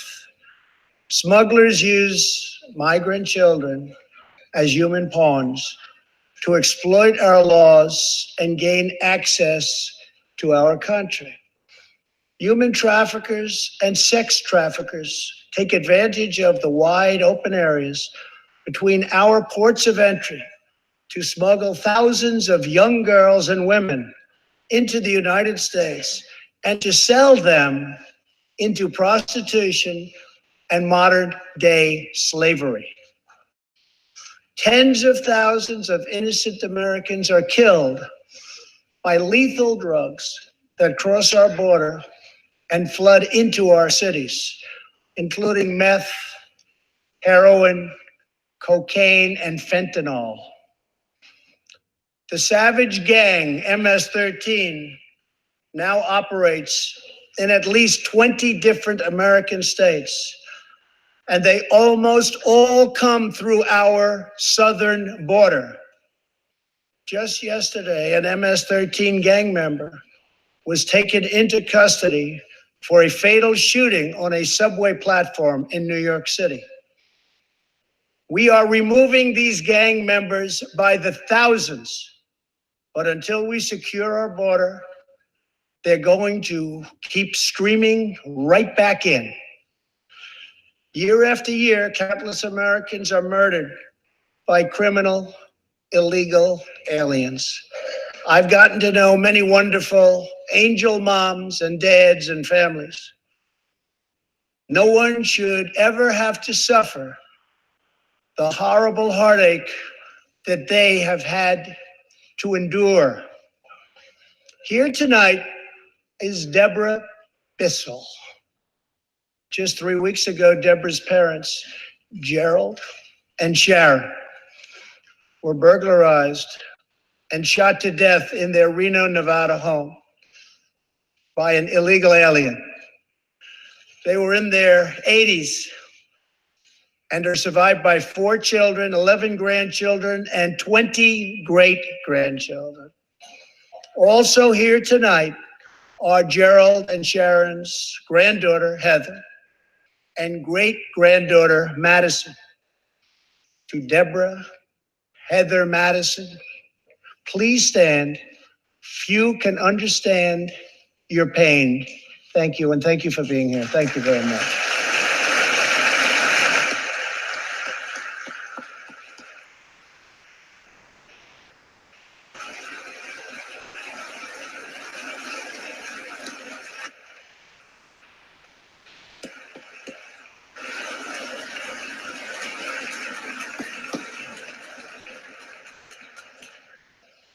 I will never forget, and I will fight for the memory of Gerald and Sharon, that it should never happen again.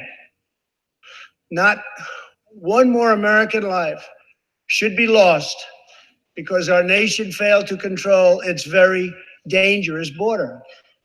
In the last 2 years, our brave ICE officers made 266,000 arrests of criminal aliens, including those charged or convicted of nearly 100,000 assaults, 30,000 sex crimes, and 4,000 killings or murders. We are joined tonight by one of those law enforcement heroes, ICE Special Agent Elvin Hernandez. When Elvin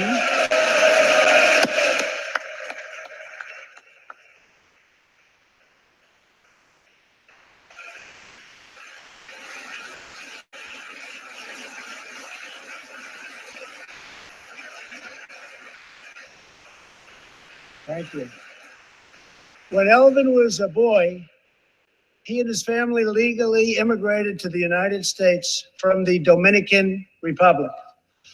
At the age of 8, Elvin told his dad he wanted to become a special agent. Today, he leads investigations into the scourge of international sex trafficking. Elvin says that if I can make sure these young girls get their justice, I've really done my job.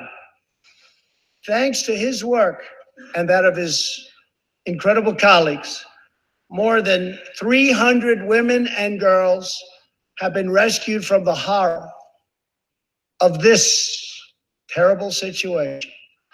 And more than 1,500 sadistic traffickers have been put behind bars.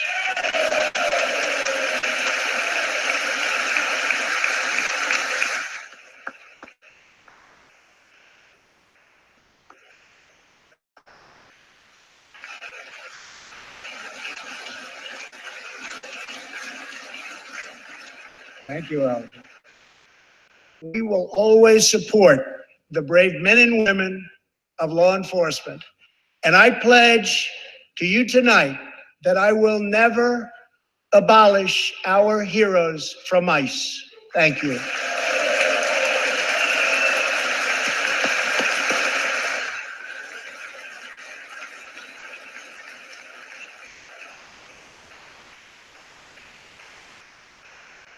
My administration has sent to Congress a common sense proposal to end the crisis on the southern border. It includes humanitarian assistance, more law enforcement, drug detection at our ports, closing loopholes that enable child smuggling, and plans for a new physical barrier or wall to secure the vast areas between our ports of entry. In the past, most of the people in this room voted for a wall, but the proper wall never got built. I will get it built.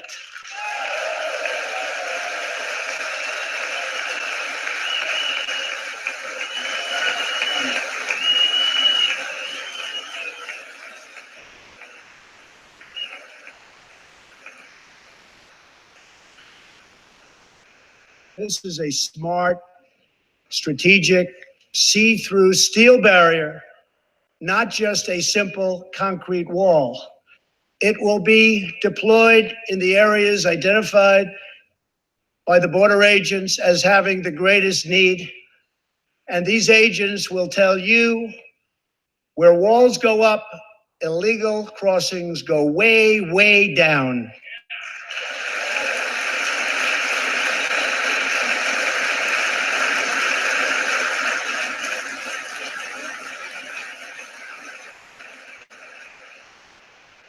San Diego used to have the most illegal border crossings in our country. In response, a strong security wall was put in place. This powerful barrier almost completely ended illegal crossings. The border city of El Paso, Texas, used to have extremely high rates of violent crime, one of the highest in the entire country, and considered one of our nation's most dangerous cities. Now, immediately upon its building, with a powerful barrier in place, El Paso is one of the safest cities in our country. Simply put, walls work and walls save lives.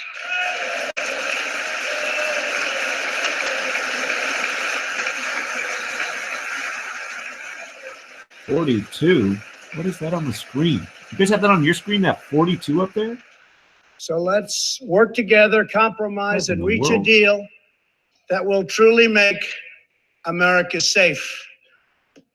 As we work to defend our people's safety, we must also ensure our economic resurgence continues at a rapid pace. No one has benefited more from a thriving economy than women, who have filled 58% of the newly created jobs last year.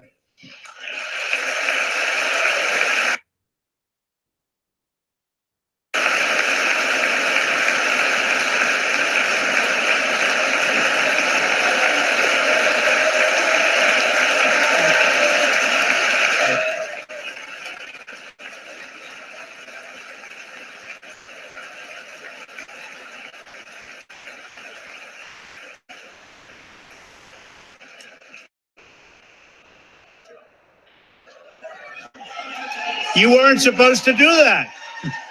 Thank you very much. Thank you very much. All Americans can be proud that we have more women in the workforce than ever before.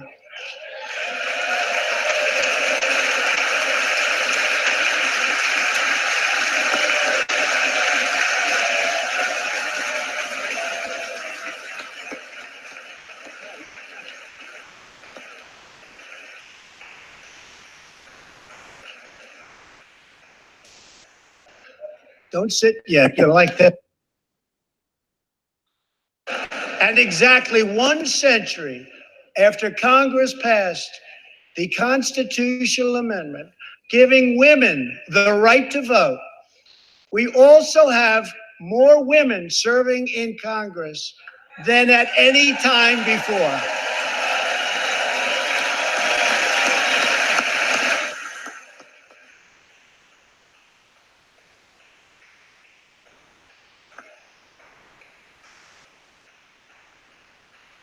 Susan, I had this broadcast on the Time Magazine one, and they put up a 42 just right in the center of the screen by like Trump's legs. It was weird. I'm watching it on another monitor, but it's the same one that's going in the background. For whatever reason, they put up a big 42 on the screen.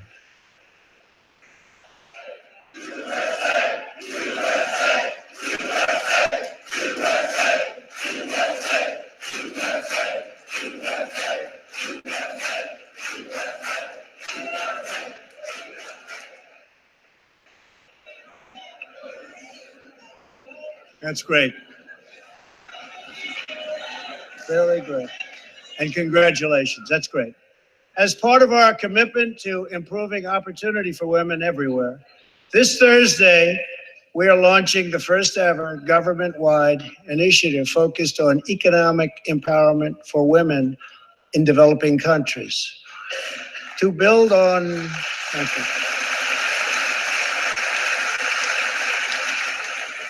our incredible economic success, one priority is paramount: reversing decades of calamitous trade policies. So bad.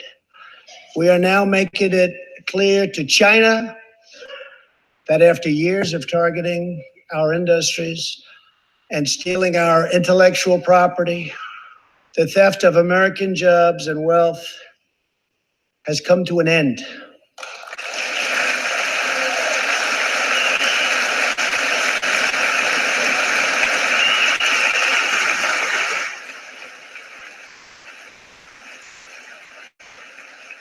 Therefore, we recently imposed tariffs on $250 billion of Chinese goods, and now our Treasury is receiving billions and billions of dollars. But I don't blame China for taking advantage of us. I blame our leaders and representatives for allowing this travesty to happen. I have great respect for President Xi, and we are now working on a new trade deal with China.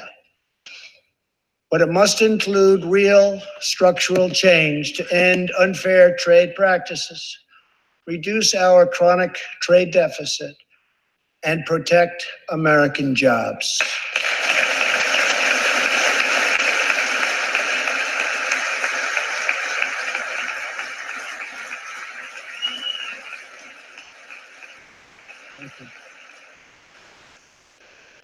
Another historic trade blunder was the catastrophe known as NAFTA.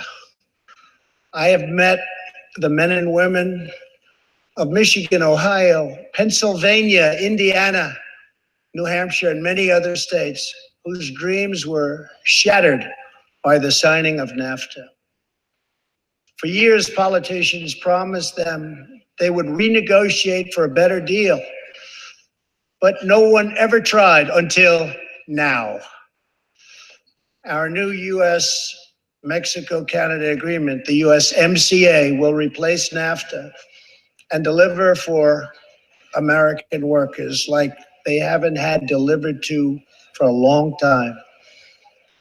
I hope you can pass the USMCA into law so that we can bring back our manufacturing jobs in even greater numbers, expand American agriculture, protect intellectual property, and ensure that more cars are proudly stamped with our 4 beautiful words: made in the USA.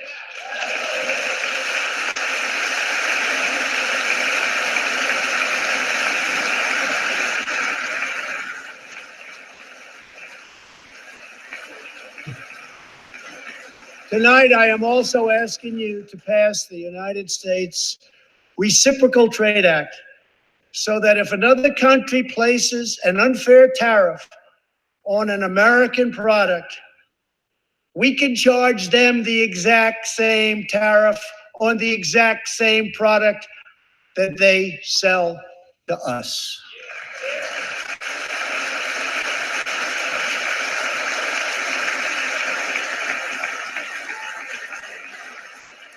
Both parties should be able to unite for a great rebuilding of America's crumbling infrastructure.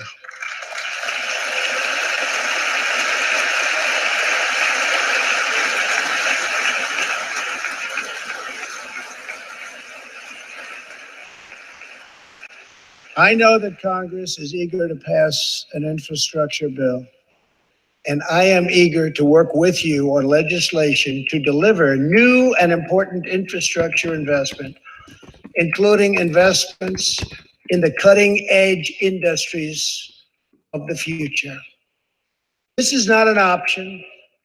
This is a necessity. The next major priority for me and for all of us should be to lower the cost of healthcare and prescription drugs and to protect patients with pre-existing conditions.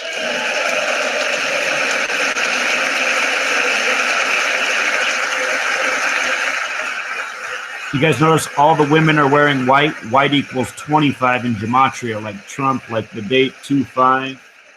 Already as a result of my administration's efforts in 2018, drug prices experienced their single largest decline in 46 years.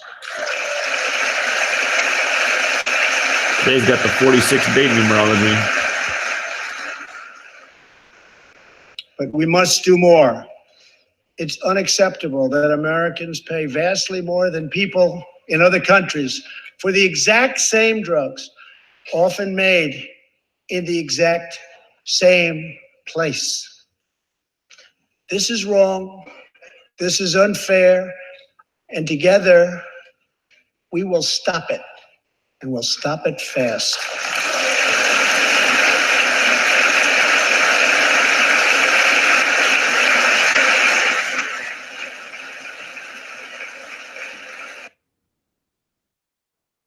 I am asking Congress to pass legislation that finally takes on the problem of global freeloading and delivers fairness and price transparency for American patients, finally.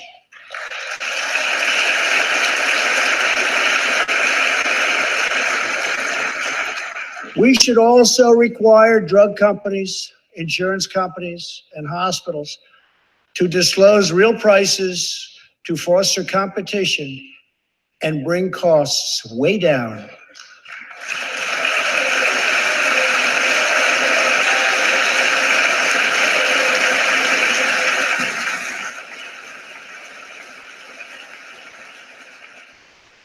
No force in history has done more to advance the human condition than American freedom.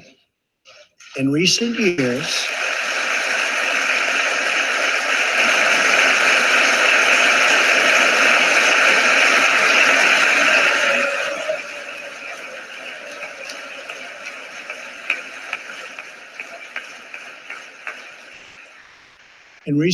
we have made remarkable progress in the fight against HIV and AIDS. Scientific breakthroughs have brought a once distant dream within reach. My budget will ask Democrats and Republicans to make the needed commitment to eliminate the HIV epidemic in the United States within 10 years. We have made incredible strides, incredible.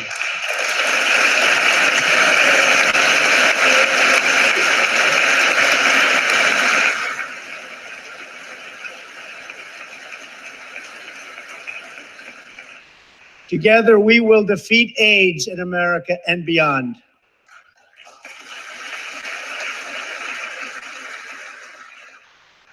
Tonight, I am also asking you to join me in another fight that all Americans can get behind, the fight against childhood cancer.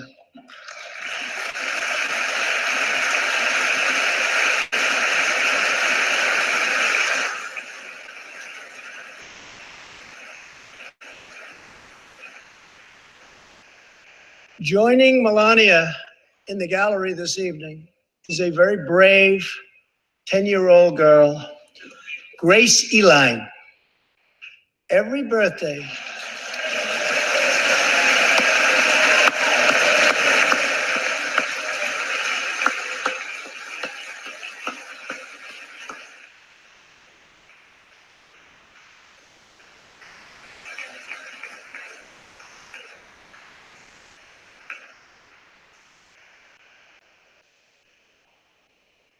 hi, Grace. Every birthday since she was 4, Grace asked her friends to donate to St. Jude's. She did not know that one day she might be a patient herself. That's what happened. Last year, Grace was diagnosed with brain cancer. Immediately, she began radiation treatment. At the same time, she rallied her community and raised more than $40,000 for the fight against cancer.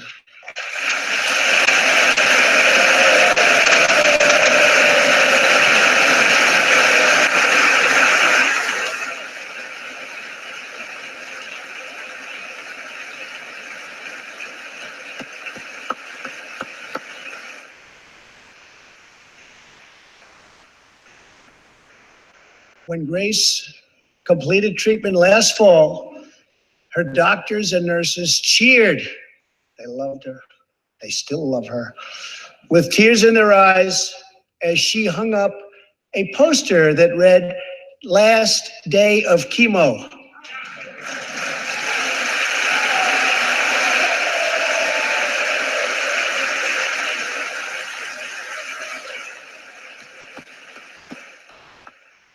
The name Grace equals 25, like the color white. And here we are on 2-5. Trump 25 too. Thank you very much, Grace. You are a great inspiration to everyone in this room. Thank you very much. Many childhood cancers have not seen new therapies in decades. My budget will ask Congress for $500 million over the next 10 years to fund this critical life-saving research. To help support working parents, the time has come to pass school choice for Americans' children.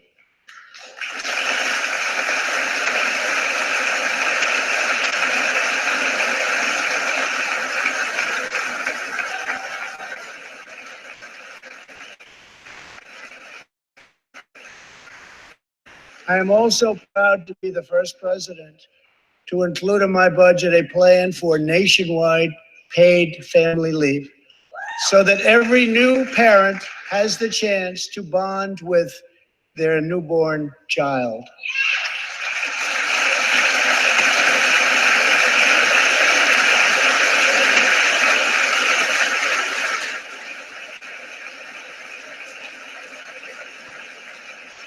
There could be no greater contrast to the beautiful image of a mother holding her infant child than the chilling displays our nation saw in recent days. Lawmakers in New York cheered with delight upon the passage of legislation that would allow a baby to be ripped from the mother's womb moments from birth. These are living, feeling, beautiful babies who will never get the chance to share their love and their dreams with the world. And then we had the case of the governor of Virginia, where he stated he would execute a baby after birth. To defend the dignity of every person, I am asking Congress to pass legislation to prohibit the late-term abortion of children who can feel pain in a mother's womb.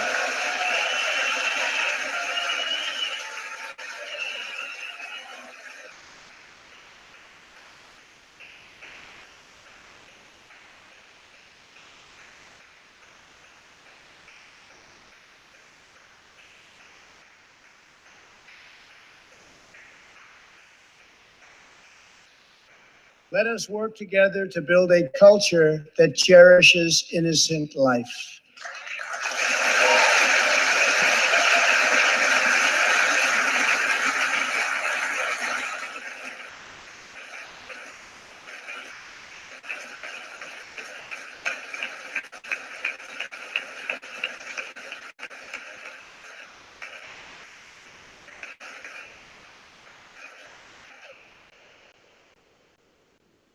Fundamental truth.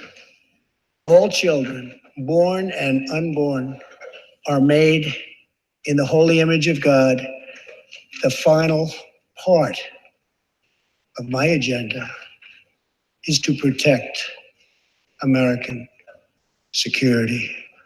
Over the last 2 years, we have begun to fully rebuild the United States military with $700 billion last year and $716 billion this year. We are also getting other nations to pay their fair share. Finally.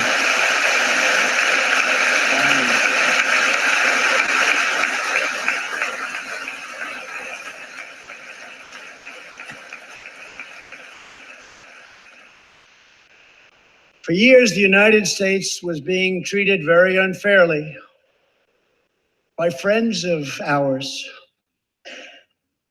members of NATO. But now we have secured, over the last couple of years, more than $100 billion of increase in defense spending from our NATO allies. They said it couldn't be done.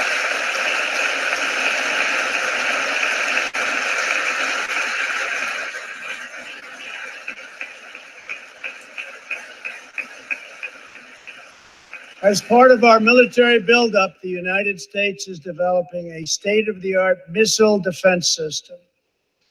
Under my administration, we will never apologize for advancing America's interests. For example, decades ago, the United States entered into a treaty with Russia in which we agreed to limit and reduce our missile capability. While we followed the agreement and the rules to the letter, Russia repeatedly violated its terms. It's been going on for many years. That is why I announced that the United States is officially withdrawing from the Intermediate Range Nuclear Forces Treaty, or INF Treaty. Perhaps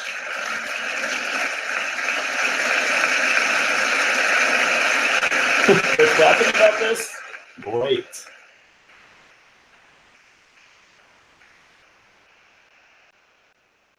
we really have no choice. Perhaps we can negotiate a different agreement, adding China and others. Or perhaps we can't, in which case we will outspend and out-innovate all others by far.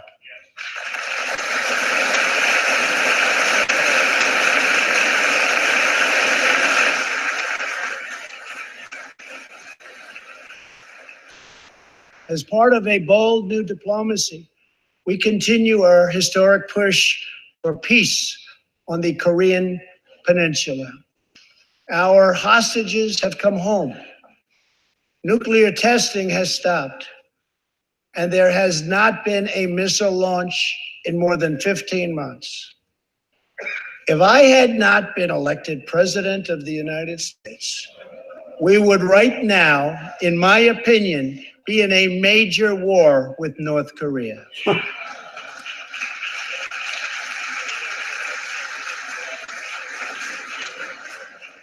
Much work remains to be done, but my relationship with Kim Jong-un is a good one. Chairman Kim and I will meet again on February 27th and 28th in Vietnam.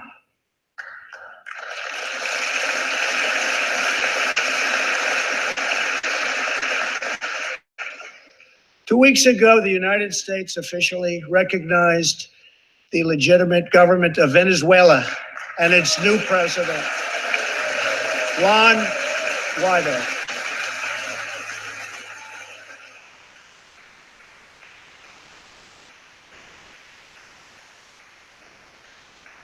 We stand with the Venezuelan people in their noble quest for freedom, and we condemn the brutality of the Maduro regime, whose socialist policies have turned that nation from being the wealthiest in South America into a state of abject poverty and despair.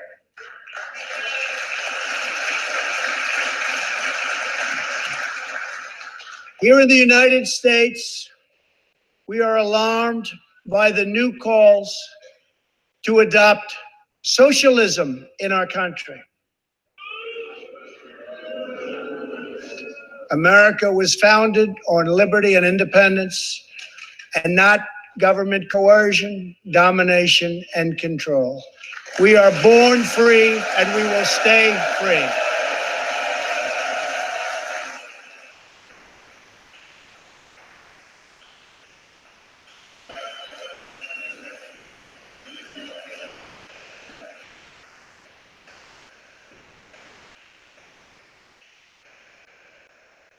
Tonight, we renew our resolve that America will never be a socialist country.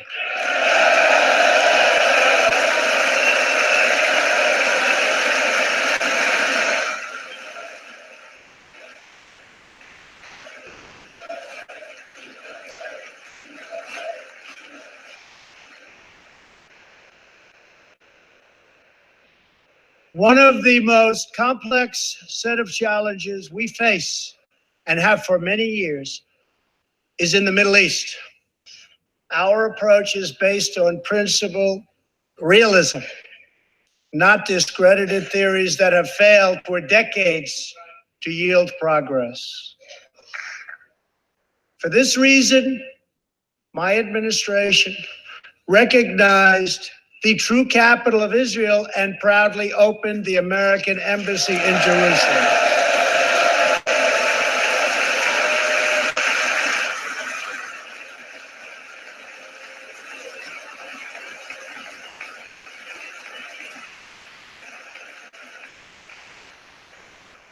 Our brave troops have now been fighting in the Middle East for almost 19 years.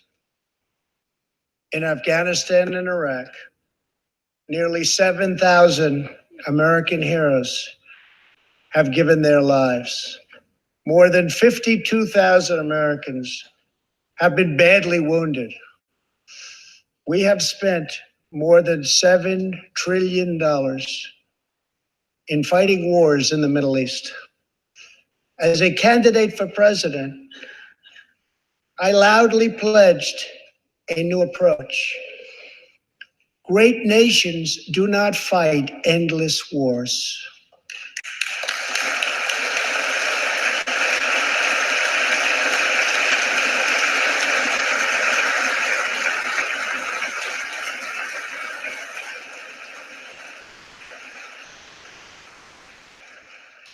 When I took office, ISIS controlled more than 20,000 square miles in Iraq and Syria just 2 years ago. Today, we have liberated virtually all of the territory from the grip of these bloodthirsty monsters. Now, as we work with our allies to destroy the remnants of ISIS, it is time to give our brave warriors in Syria a warm welcome home. I have also accelerated our negotiations to reach, if possible, a political settlement in Afghanistan. The opposing side is also very happy to be negotiating. Our troops have fought with unmatched valor, and thanks to their bravery, we are now able to pursue a possible political solution to this long and bloody conflict.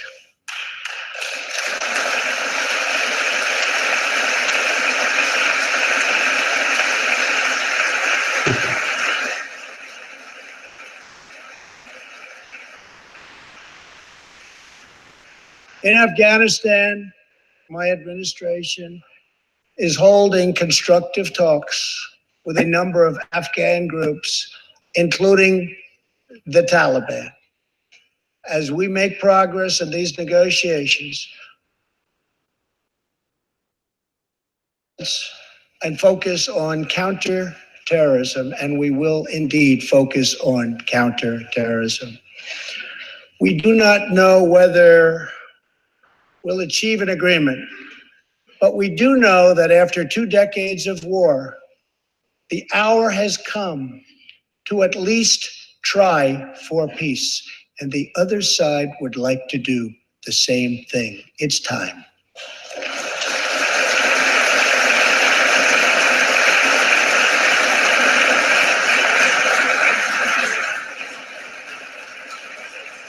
Above all, friend and foe alike must never doubt this nation's power and will to defend our people.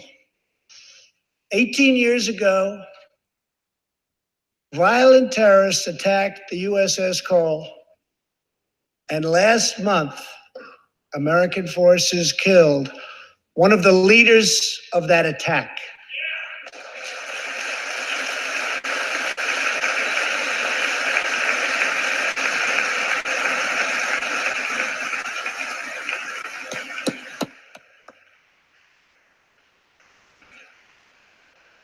We are honored to be joined tonight by Tom Wibberley, whose son, Navy seaman Craig Wibberley, was one of the 17 sailors we tragically lost.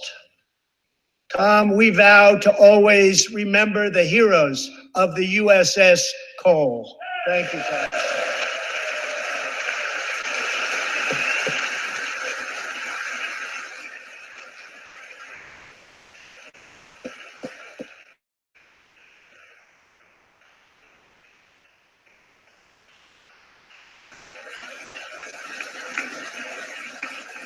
My administration has acted decisively to confront the world's leading state sponsor of terror, the radical regime in Iran.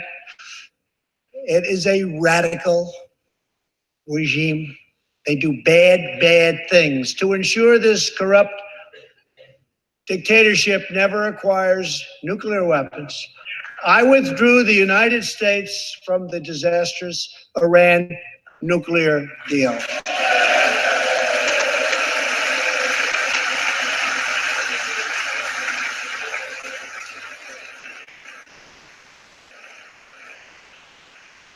And last fall, we put in place the toughest sanctions ever imposed by us on a country. We will not avert our eyes from a regime that chants death to America and threatens genocide against the Jewish people.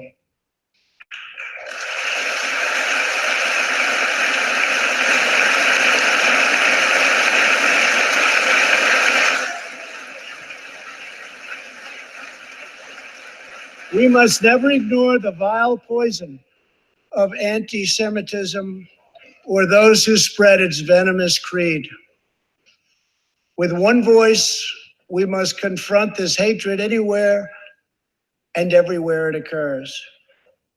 Just months ago, 11 Jewish Americans were viciously murdered in an anti-Semitic attack on the Tree of Life Synagogue in Pittsburgh. SWAT officer Timothy Matson raced into the gunfire and was shot 7 times, chasing down the killer. And he was very successful. Timothy has just had his 12th surgery, and he's going in for many more. But he made the trip to be here with us tonight. Officer Matson, please.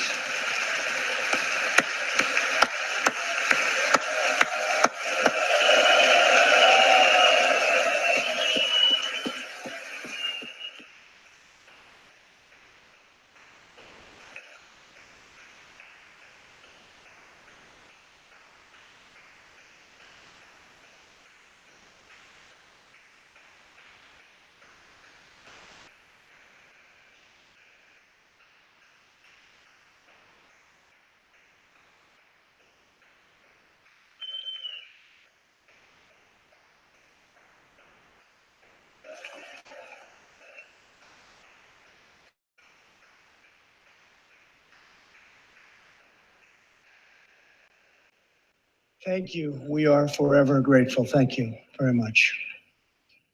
Tonight, we are also joined by Pittsburgh survivor, Judah Samet.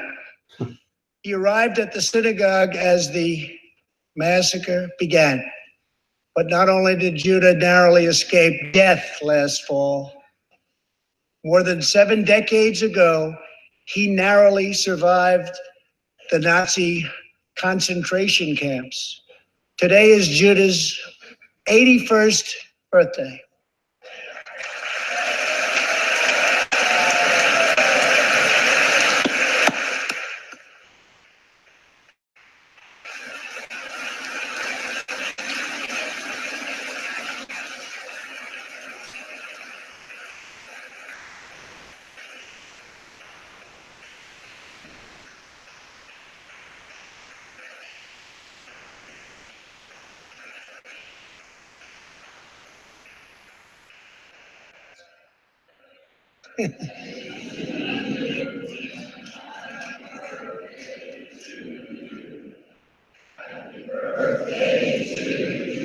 Right.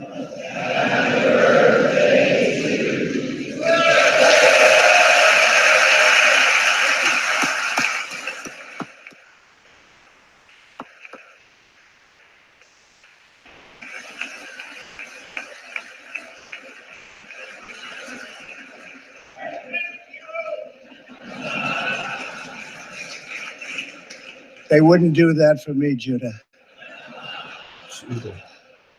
Judah says he can still remember the exact moment nearly 75 years ago, after 10 months in a concentration camp, when he and his family were put on a train and told they were going to another camp. Suddenly, the train screeched to a very strong halt. A soldier appeared. Judah's family braced for the absolute worst. Then his father cried out with joy, "It's the Americans, it's the Americans."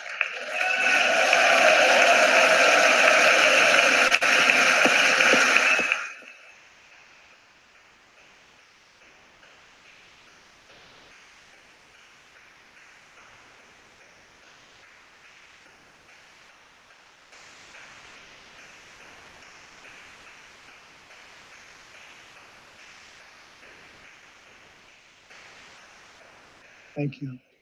A second Holocaust survivor who was here tonight, Joshua Kaufman, was a prisoner at Dachau. He remembers watching through a hole in the wall of a cattle car as American soldiers rolled in with tanks. To me, Joshua recalls, the American soldiers were proof that God exists. And they came down from the sky. They came down from heaven. I began this evening by honoring 3 soldiers who fought on D-Day in the Second World War. One of them was Herman Zaitchik. But there is more to Herman's story. A year after he stormed the beaches of Normandy, Herman was one of the American soldiers who helped liberate Dachau.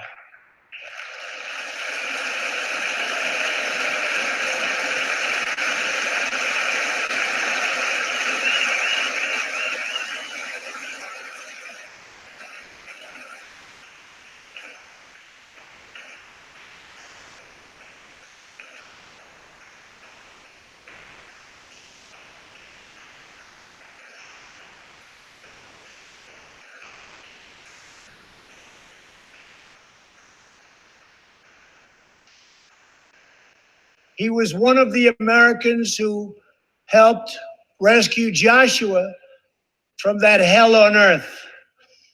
Almost 75 years later, Herman and Joshua are both together in the gallery tonight, seated side by side here in the home of American freedom. Herman and Joshua, your presence this evening is very much appreciated. Thank you very much.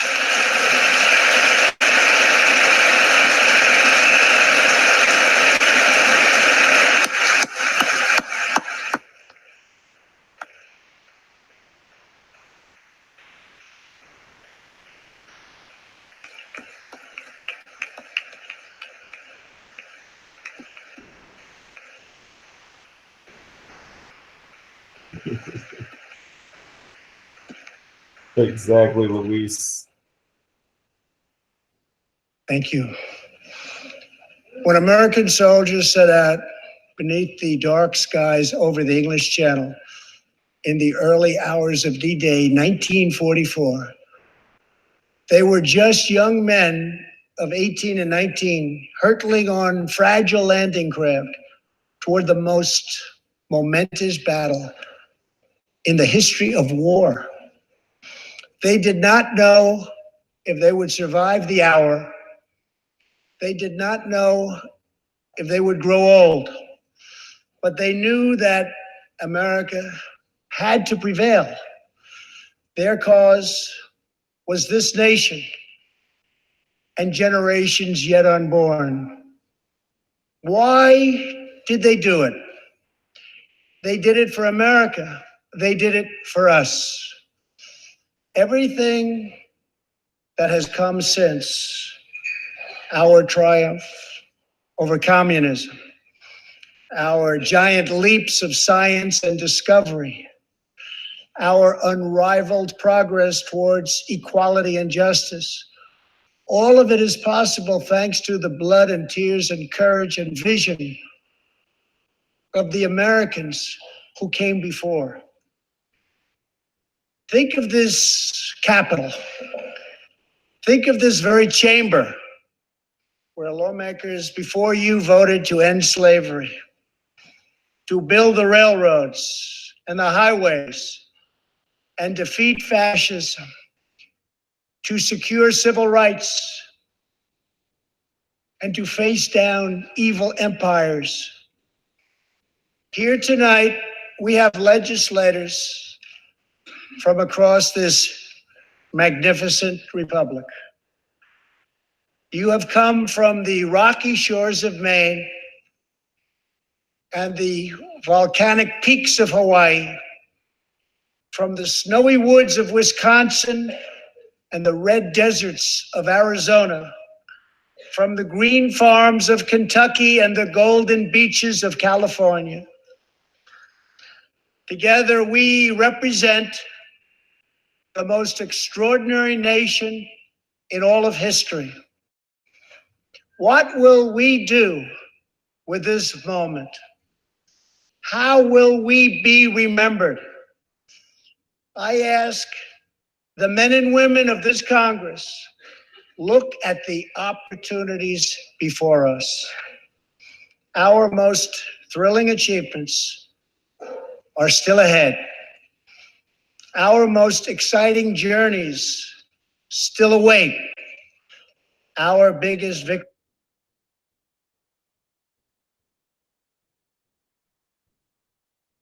Uh-oh. Did it cut out? Victories are still to come.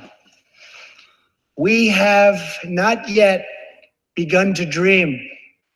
We must choose whether we are defined by our differences or whether we dare to transcend them. We must choose whether we squander our great inheritance or whether we proudly declare that we are Americans. We do the incredible. We defy the impossible. We conquer the unknown. This is the time to reignite the American imagination. This is the time to search for the tallest summit and set our sights on the brightest star. This is the time to rekindle the bonds of love and loyalty and memory that link us together as citizens, as neighbors, as patriots. This is our future, our fate, and our choice to make. I am asking you to choose greatness. No matter the trials we face, no matter the challenges to come, we must go forward together. We must keep America first in our hearts. We must keep freedom alive in our souls. And we must always keep faith in America's destiny. That one nation, under God, must be the hope and the promise and the light and the glory among all the nations of the world. Thank you, God bless you, and God bless America. Thank you very much. Thank you. Well, it finally ended. You know, the two things that bothered me the most about that speech, and there were more than two, but they came early. One was him boasting about how we now lead the world in oil production. It's like, it's 2019, and the only reason we now lead the world is because we opened up all the protected areas. And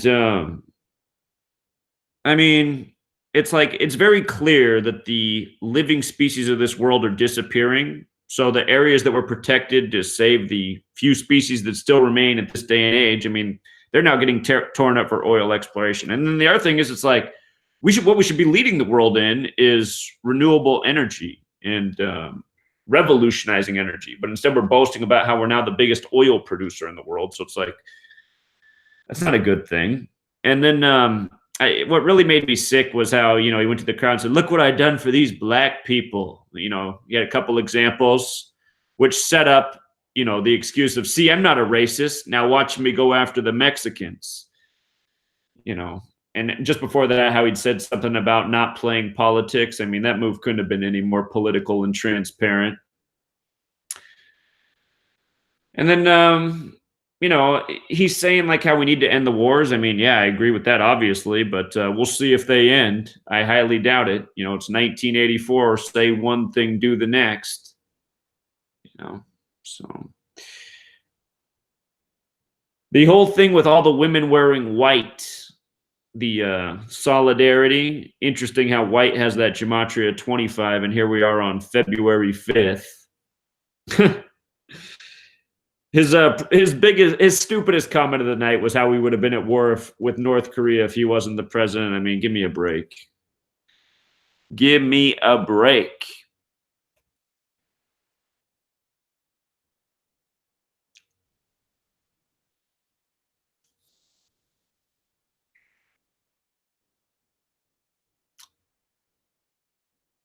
Yeah, I mean, it's just obvious that living species are down from, not that there's that many left in our lifetime, but I just remember as a child, there were so many more birds, there were so many more insects, it's like, the only thing I see these days are fruit flies. I'm not sure what time the Stacey Abrams response is at. Let's see if that's going on somewhere. I don't know if anybody wants to hang around for the Stacey Abrams response. Oh, the other thing that was really weird, it was around the 46-minute mark in the speech. I was watching on times.com, like Times the magazine. They went to a shot where you could see downwards on Trump, and down by his legs, there was a screen down there, and they were sure to get that in there. So this is going to have the Democratic response. So it's about to happen. But they were sure to show that screen down there that had a 42 on it. And just right after that, right after they showed the screen with the 42, then he went to, you know, how well women are doing in the job force. And I think he said 58%, of course, the winner of the 58th US election. But remember 42, how that number is associated with the feminine. Words such as lady, female, feminine, they all have Gematria 42.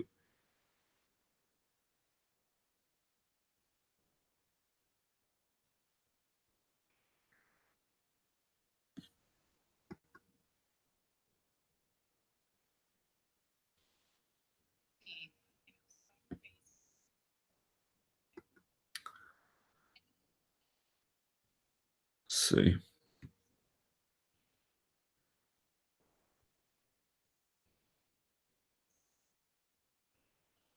Just remember, Stacey Abrams is given the response on her 59th day of her age.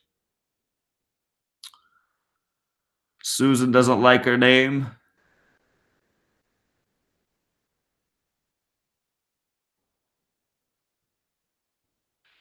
Well, Susan, I'm sure times I'm sure if you go here, because this will be recorded, so I'm pretty sure you'll be able to watch it again. Let me see.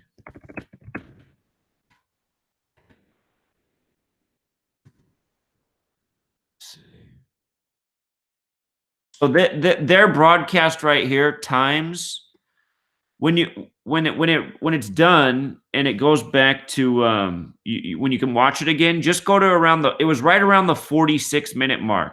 Maybe just go to 45 minutes and watch from there.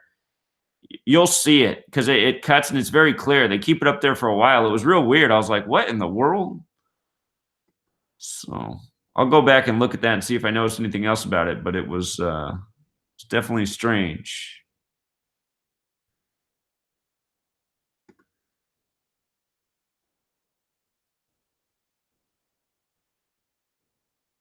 Yeah.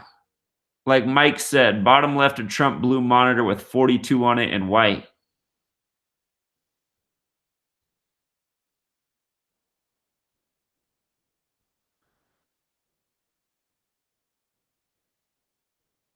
I'll go back and get a screenshot though, Susan. I should have got one, but I wasn't quick enough.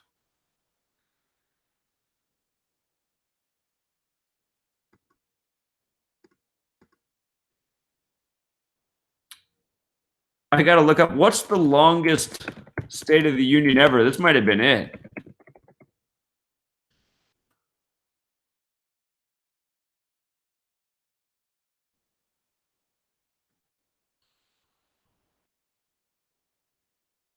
$1,089 doesn't that have a square root? Wait a minute, doesn't that 1,089 have a square root of 33? Hold on.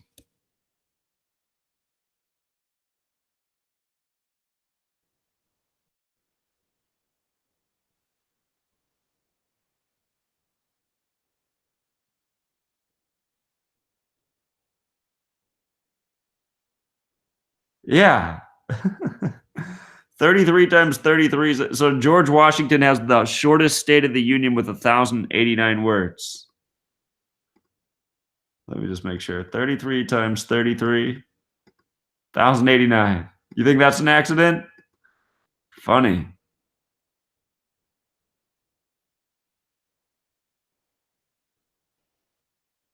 The longest written was 33,667 words. Huh.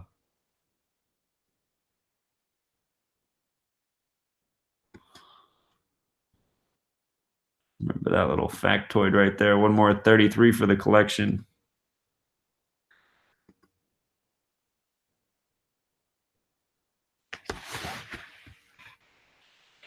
Oh, I wasn't paying attention. I should have been paying attention to what time the speech ended at. Did anyone catch what time it ended at?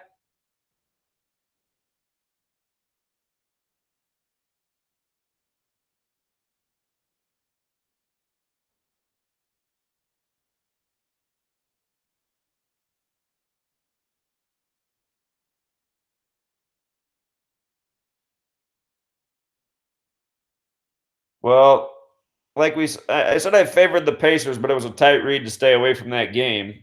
Again, the Pacers and LeBron, they always have big rituals because when you write out LeBron James, it has that gematria of 114 as well as 42. The Indiana Pacers has that 114 thing going too. So LeBron loses by 42 to the Pacers, always a symbolic game.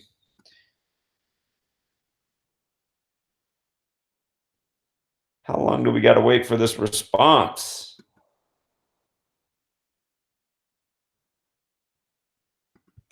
See if I can go back and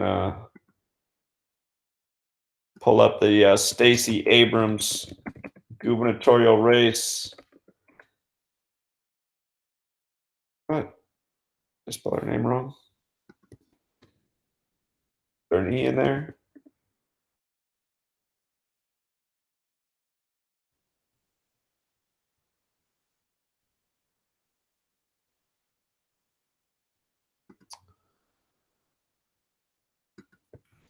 What? How can that not be pulling up if I spelled it wrong?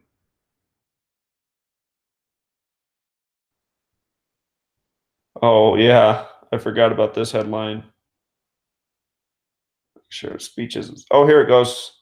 Honored to join the conversation about the state of our union. Growing up, my family went back and forth between lower middle class and working class. Yet even when they came home weary and bone tired, my parents found a way to show us all who we could be. My librarian mother taught us to love learning. My father, a shipyard worker, put in overtime and extra shifts, and they made sure we volunteered to help others. Later, they both became United Methodist ministers, an expression of the faith that guides us. These were our family values: faith, service, education, and responsibility. Now, we only had one car, so sometimes my dad had to hitchhike and walk long stretches during the 30-mile trip home from the shipyards. One rainy night, my mom got worried. We piled in the car and went out looking for him, and we eventually found my dad making his way along the road, soaked and shivering in his shirt sleeves. When he got in the car, my mom asked if he'd left his coat at work. He explained that he'd given it to a homeless man he'd met on the highway. When we asked why he'd given away his only jacket, my dad turned to us and said, "I knew when I left that man he'd still be alone, but I could give him my coat because I knew you were coming for me." Our power and strength as Americans lives in our hard work and our belief in more. My family understood firsthand that while success is not guaranteed, we live in a nation where opportunity is possible. But we do not succeed alone. In these United States, when times are tough, we can persevere because our friends and neighbors will come for us. Our first responders will come for us. It is this mantra, this uncommon grace of community, that has driven me to become an attorney, a small business owner, a writer, and most recently, the Democratic nominee for governor of Georgia. My reason for running was simple. I love our country and its promise of opportunity for all. And I stand here tonight because I hold fast to my father's credo. Together, we are coming for America, for a better America. Just a few weeks ago, I joined volunteers to distribute meals to furloughed federal workers. They waited in line for a box of food and a sliver of hope since they hadn't received paychecks in weeks. Making livelihoods of our federal workers a pawn for political games is a disgrace. The shutdown was a stunt engineered by the President of the United States, one that defied every tenet of fairness and abandoned not just our people, but our values. For 7 years, I led the Democratic Party in the Georgia House of Representatives. I didn't always agree with the Republican speaker or governor, but I understood that our constituents didn't care about our political parties, they cared about their lives. So when we had to negotiate criminal justice reform or transportation or foster care improvements, the leaders of our state didn't shut down. We came together and we kept our word. It should be no different in our nation's capital. We may come from different sides of the political aisle, but our joint commitment to the ideals of this nation cannot be negotiable. Our most urgent work is to realize Americans' dreams of today and tomorrow, to carve a path to independence and prosperity that can last a lifetime. Children deserve an excellent education from cradle to career. We owe them safe schools and the highest standards, regardless of zip code. Yet this White House responds timidly, while first graders practice active shooter drills, and the price of higher education grows ever steeper. From now on, our leaders must be willing to tackle gun safety measures and face the crippling effect of educational loans, to support educators and invest what is necessary to unleash the power of America's greatest minds. In Georgia and around the country, people are striving for a middle class where a salary truly equals economic security. But instead, families' hopes are being crushed by Republican leadership that ignores real life or just doesn't understand it. Under the current administration, far too many hardworking Americans are falling behind, living paycheck to paycheck, most without labor unions to protect them from even worse harm. The Republican tax bill rigged the system against working people. Rather than bringing back jobs, plants are closing, layoffs are looming, and wages struggle to keep pace with the actual cost of living. We owe more to the millions of everyday folks who keep our economy running, like truck drivers forced to buy their own rigs, farmers caught in a trade war, small business owners in search of capital, and domestic workers serving without labor protections. Women and men who could thrive if only they had the support and freedom to do so. We know bipartisanship could craft a 21st century immigration plan, but this administration chooses to cage children and tear families apart. Compassionate treatment at the border is not the same as open borders. President Reagan understood this.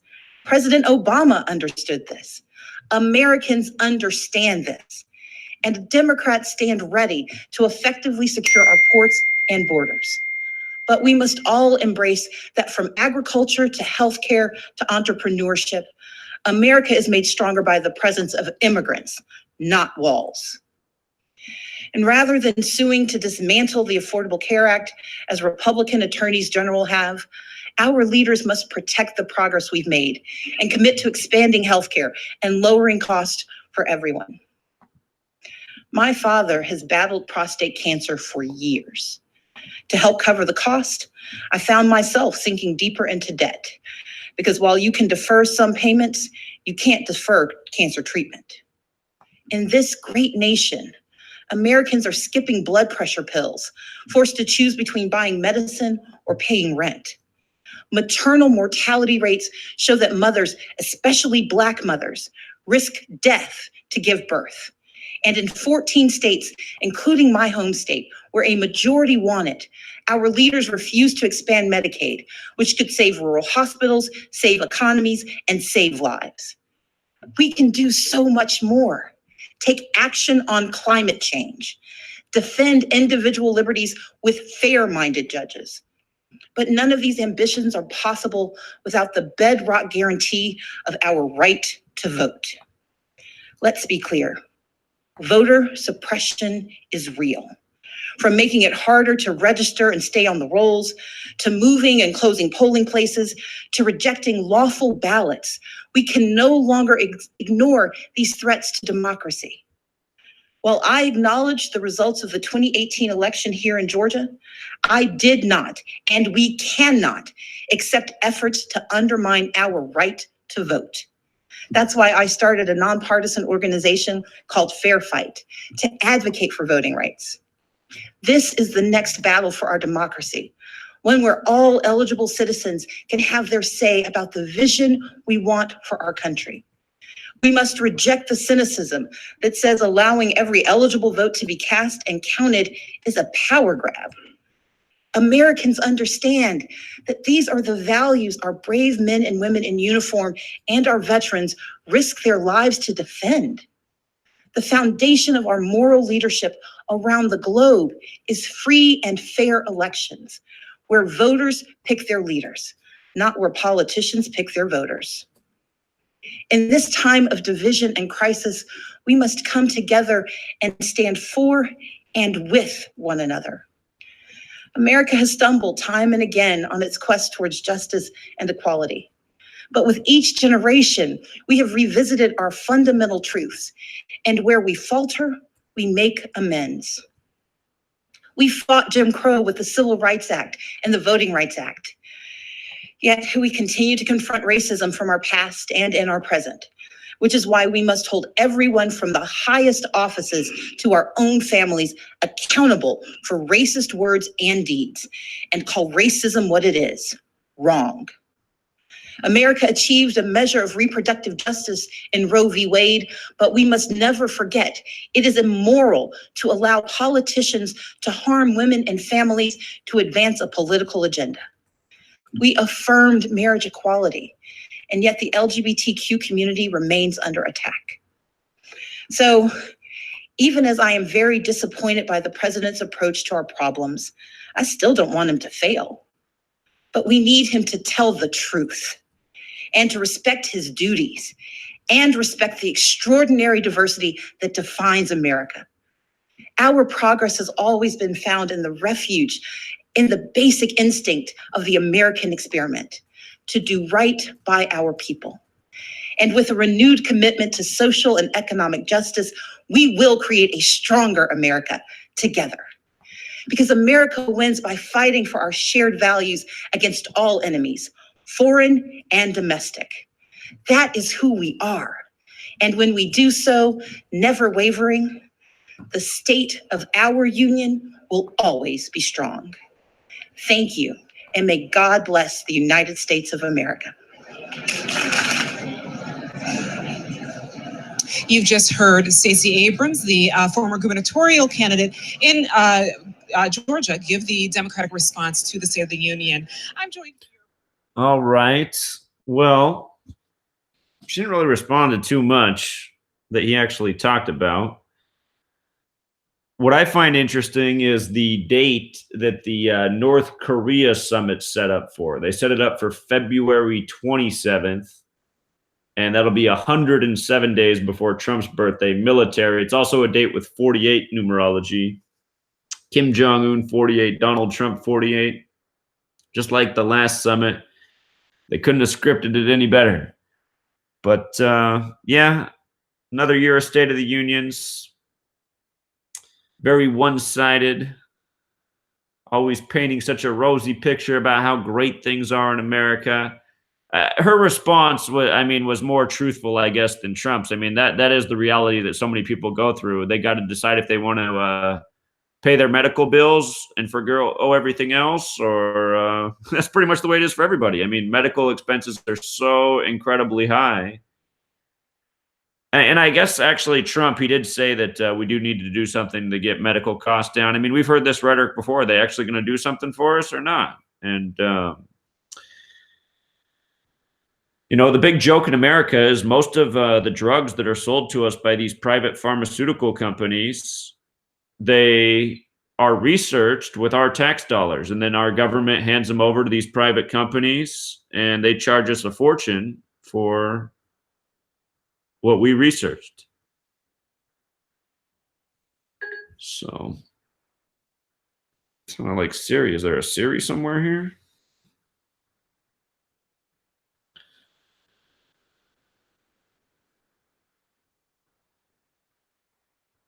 All right. Well, if anybody has anything to call in and say, the number's open. It's 509-731-0567. If not, we've been here a long time. We can wrap it up. That was one long State of the Union. So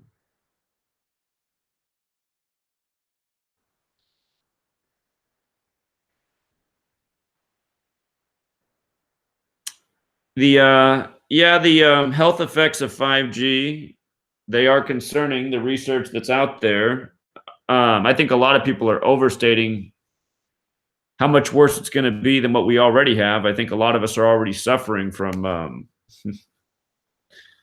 all the waves and signals floating around, but no doubt 5G is going to be used to build the surveillance state a whole lot further. No doubt about that.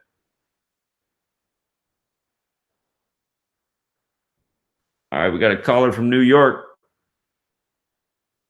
What's going on, New York? Hey, what's up, Zach? I just wanted to make a quick point. You remember a couple of weeks ago, I asked you what they're going to do for the 400th anniversary of slavery? Right, that's supposed to be August of this year. The Virginia governor and the lieutenant governor. That's what they going to start off for the 400th anniversary of slavery. Because Virginia was the first state to have slaves come in, right? Sure, it's that region at least, yeah. And did you know that the lieutenant governor, that his great-great-grandfather was a slave by Lord Fairfax, with Fairfax, Virginia, is named after? Did you know that? I didn't know that.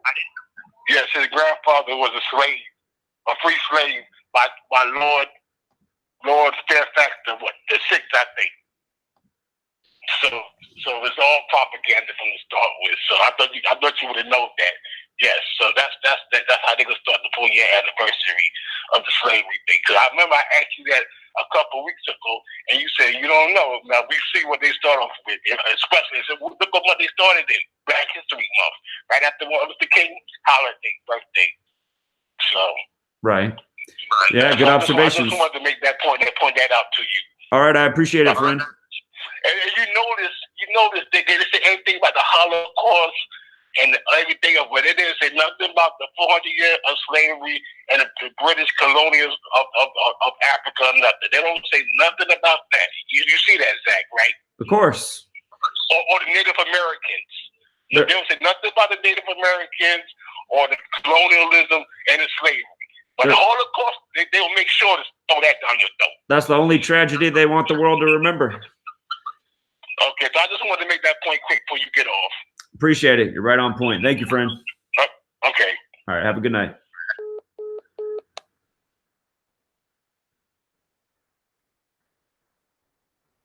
All right, if anybody else wants to call in, the line is open. What's the number here?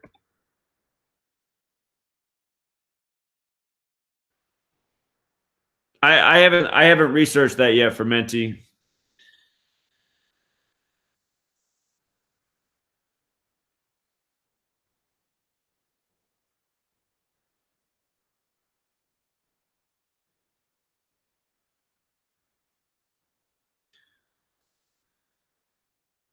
Yeah, there's a lot of speculation about 5G, and there's definitely a lot of fear mongering. I'm sure it won't be good for human health, but I think the most dangerous aspect about it is just how much easier it will be for them to spread their police surveillance state. So.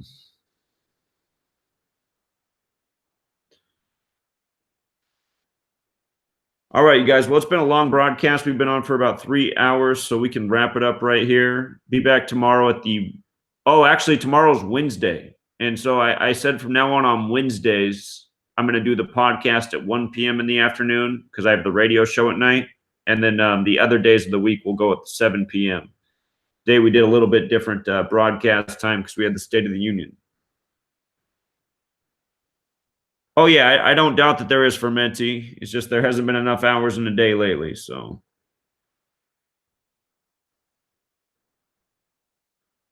Okay, hold up. What the glitch in your matrix just said is a trip because today is the first day of the Chinese New Year, and it's the year of the pig. So he says there's a TV show called Black Mirror. I haven't seen that. Season 1, Episode 1, where the president has to have sex with a pig on a national TV to save a hostage. Wow. Huh.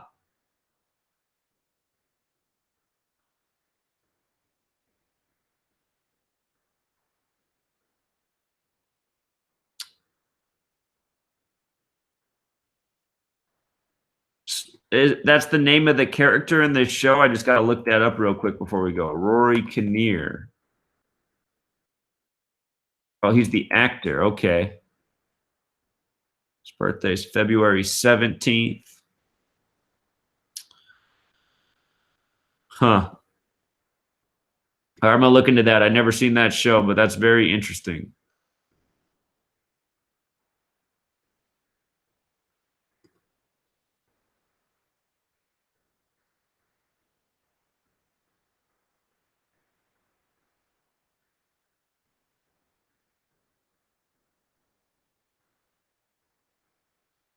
It's the Chinese Lunar New Year. I know the lunar calendar is July 26th, I think, is the new year for that.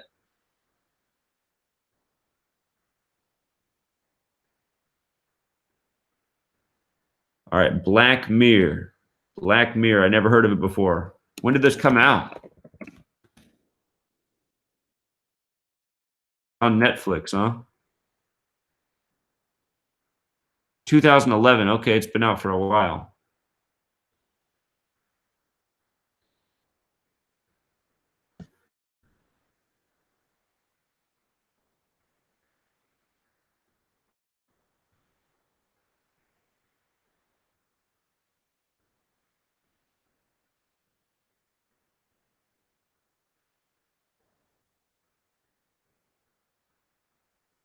All right, you guys. The good news is no more State of the Unions for one more year. And every year I watch it and I say the same thing. I say, why did I just spend my life watching this? I mean, can I get my time back?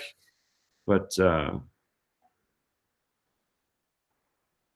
know your enemy. Know your enemy.